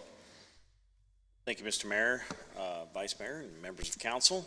It is now getting time to start our Capital Landing Road project. This is where the boots hit the ground. If you remember last February, council granted a 15-foot easement to Dominion Power for the underground wiring, and that was just kind of a sequence of the easements. There were 9 additional easements required on 11 different parcels along that route, and so those have now been signed and recorded, and Dominion Energy is ready to get started. So they've finalized the design and finished up the plans and have submitted the cost for that underground wiring, and so now we're ready to proceed with that.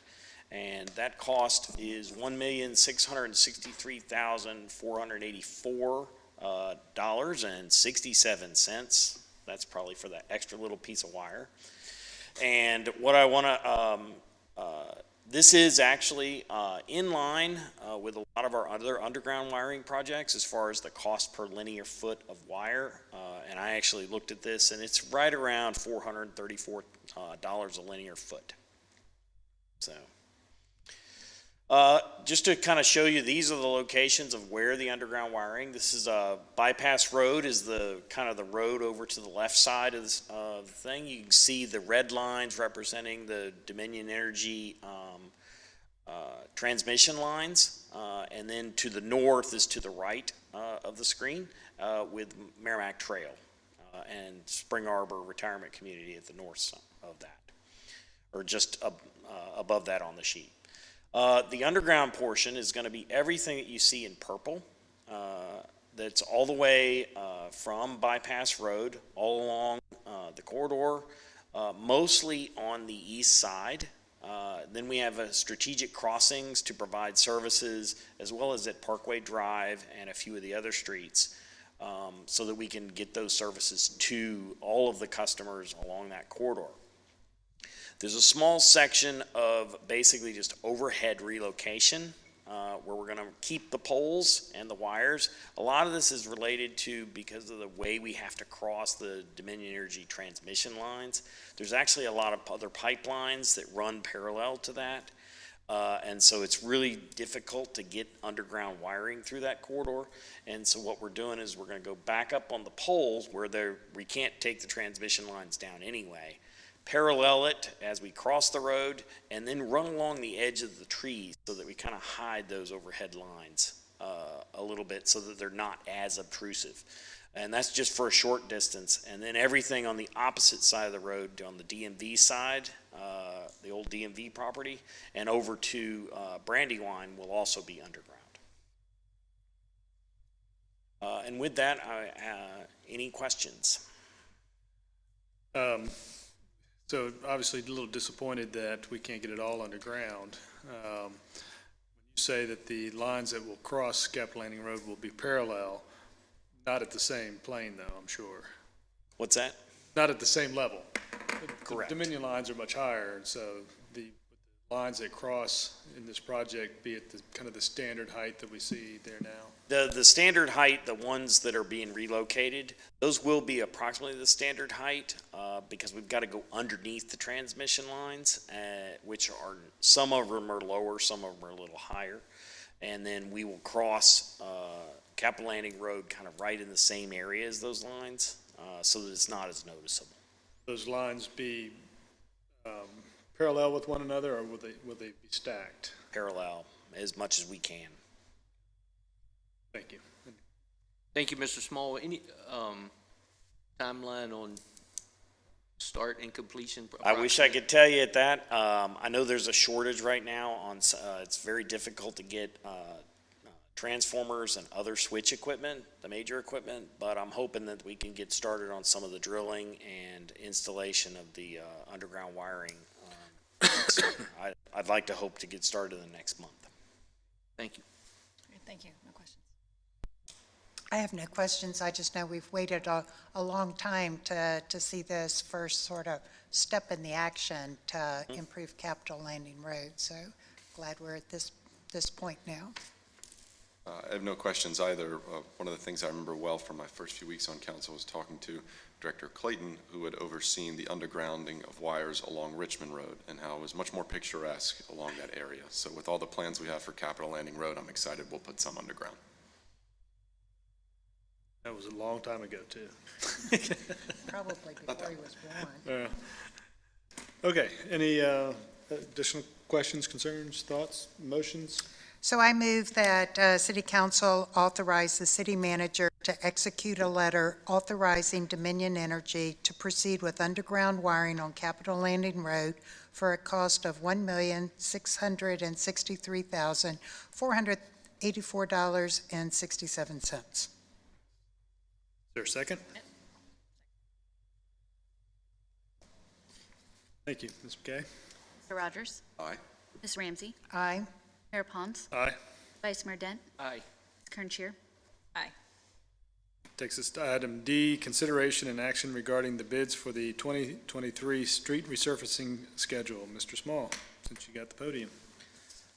Thank you again. It's that time of year that we try to assemble and look at all of our streets within the transportation network and see which ones are due for resurfacing, either based on condition or sometimes the age and how they perform. This 2023 schedule we advertised recently. It includes 4.61 lane miles of local streets, and we've also added a 2.8 acre parking lot to that, to the overall schedule. The milling, and it includes milling and asphalt overlay, is basically the extent of the work, as well as replacing the striping. This project is funded through city street maintenance funds that we receive from VDOT. And the other funding is for the parking lot is through our funding partners at the Virginia Peninsula Regional Jail. The work is located throughout the city and the region. It includes the roads within the Savannah Green neighborhoods, Long Hill Woods, High Street, West Williamsburg, which is Bacon Avenue up to Wythe, and Strawberry Plains, and also Mimosa Drive. We're also looking at, we worked with the members at the Virginia Peninsula Regional Jail who have never actually had their parking lot paved, and that's been in operation for, about 30 years? Yeah. And so they're in great need of some assistance. They had gone out for bids to receive cost for their parking lot, and they were just way over what they thought they could afford. Mr. Trivett actually suggested that, hey, let's go ahead and include them in ours and get that volume pricing at the same time, as well as use our expertise that we know about how to get paving done. And so we did that, and the bids came in much more favorable. And so Mr. Trivett will be discussing with the administration over there and their board to review their cost next week. And should they approve it, we'll include it. But if they decide not to at this time, we just won't do it. And it doesn't affect anything for the city. So this work will occur in late May and July. Unfortunately, we only received one bid this year. What we've had is recently a slate of consolidations among paving contractors. There are 4 major ones in the area that are also producers and pavers of usually municipal schedules. 2 of them have now been purchased by a larger contracting firm, and so they were prohibited of only one of them could bid. The other ones were just too small of a schedule. They don't do well. They prefer actually to do more interstate highway work, larger work. And then the other one is just too far away at this point that they probably felt they couldn't be competitive. And so we did receive one bid. It is Branscombe Inc. They had a low bid of $818,011.90 for the full schedule. And all the funds are included in the FY23 CIP, as well as what would come from Virginia Peninsula Regional Jail. Any questions? No questions. I guess, I think you did well to explain the Virginia Peninsula Regional Jail, VPRJ. And I applaud City Manager Trivett for, because he does sit on that board representing Williamsburg, to come up with the idea of including it in our bid proposals for the benefits that you outlined. And so hopefully they'll take advantage of it. But if not, then that just falls off because it was bidded as That's kind of an correct. add-on. And so there's no expense to the city directly for that. Obviously, we contribute to the jail system as a partner and a user of that system. That's correct. Beyond that, there's no additional fee. Correct. So when you start, obviously, they're not going to start on each street at a time. They will progress through the city. Will that be in the order in which you see them here on the? Not necessarily. That's one thing that we like to work. Once the contract is awarded, we'll sit down with them in the pre-construction contract.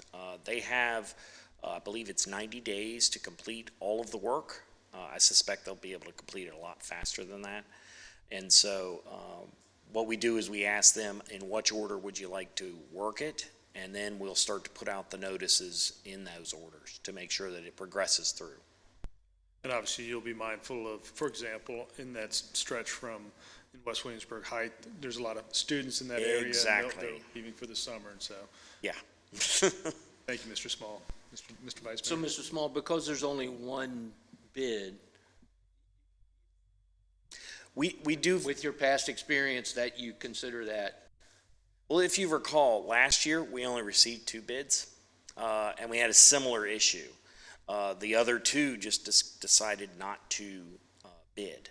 And what you tend to find is it's only the ones that are actually suppliers of asphalt that'll bid. There are other paving contractors out there, but they tend to buy their asphalt from these 4 suppliers. And so if you only receive 1 bid from one of the suppliers, there's something in the market that's just driving that. And so, I mean, we advertise for more than the minimum time period. We make phone calls and emails to announce the bid is now. We don't put any added restrictions on the bid. And all of the paperwork and everything is in order, with the exception of we only received 1. but in your experience, this is comparable to what we paid? It's actually better prices than we paid last year. Okay, awesome, thank you. I don't think I have any questions. I had the same mind as the mayor, sort of thinking about the schedule and kind of making sure there was some thought into potential disruptions or, what could be going on in the community different times of the summer, and making sure that, residents and visitors and everyone are as, least Yeah. inconvenienced as possible. Correct, and that's what we always try to be very cognizant of, like, for instance, Juneteenth activities going on, or even prior to the actual day, because obviously we will be closed that day. And so the contractor is not allowed to work on those holidays. 4th of July activities, anything that could occur during the work period, we're very, very cognizant about it. Thank you. Thank you. And I just had one follow-up question about the bid cost and the jails per percentage or amount in there. So it looks like what would be allocated out of the 818,000 would be about 164,000 for the jail and 654,000 for the city's portion. So I assume that was spelled out in the RFP such that they know that they don't change their bid if the jail decides not to No, participate. we actually broke it out as, originally we set it up because we weren't sure about some of the prices because of inflation and the volatility of oil prices. What we did is we set it up with 2 of the neighborhoods were actually set up as additive items from a base bid. And then we had the jail set up outside of that as a alternative bid. So it's a whole separate bid schedule with a total amount, so that we can award based on that. Okay, thank you. And is the idea that the jail would pay, if they decide to go forward, that they would pay directly or that they would reimburse the city? I think we decided we would do it under our contract and they would reimburse. Okay. That, we worked that out with, I worked that out with, the city manager's office and the finance department. Okay, thank you. Thank you very much, Mr. Small, for the presentation. The only question I had was around the cost comparative to last year. And it sounds like by dollar per lane mile, if that's the metric, it's a better deal for us this year, even though we only got one bid. Correct, and I think the reason it is what we're seeing is that oil prices have actually stabilized a little more.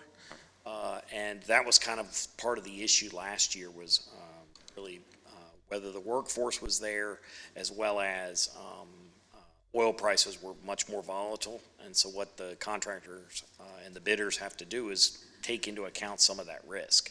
This year, they're a lot more stable, and so they're able to actually decrease that price a little more and work with us. Okay, great. Well, thank you. No questions. Any thoughts? No. Motion? So I move that City Council award the paving bid and authorize the city manager to execute a contract for the 2023 street resurfacing to Branscombe, Inc. for up to $818,011.90. Second. Okay. Mr. Rogers? Aye. Ms. Ramsey? Aye. Mayor Pons? Aye. Vice Mayor Dent? Aye. Ms. Kernshire? Aye.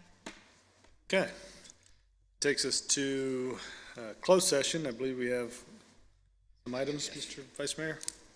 I move to go into closed session pursuant to Section 2.2-3711 of the Code of Virginia for the purpose of discussing the award of 5 public contracts involving the expenditure of public funds and discussion of the terms or scope of such contract where discussion in an open session would adversely affect the bargaining position or negotiating strategy of the public body per subparagraph 9, and 1 property matter per subparagraph 3 regarding acquisition of property for watershed of which discussion in an open meeting would adversely affect bargaining or negotiating strategy of a public body. Second. Ms. McKay, when you're ready. Mr. Rogers? Aye. Ms. Ramsey? Aye. Mayor Pons? Aye. Vice Mayor Dent? Aye. Ms. Kernshire? Aye. So we'll go into closed session. Once we conclude that, we'll come back to open session.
Vice Mayor?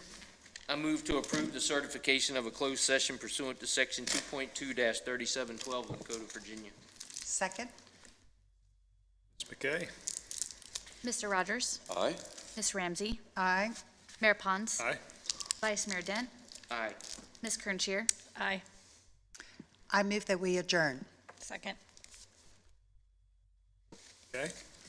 Mr. Rogers? Aye. Ms. Ramsey? Aye. Mayor Pons? Aye. Vice Mayor Dent? Aye. Ms. Kerntier? Aye. Adjourn.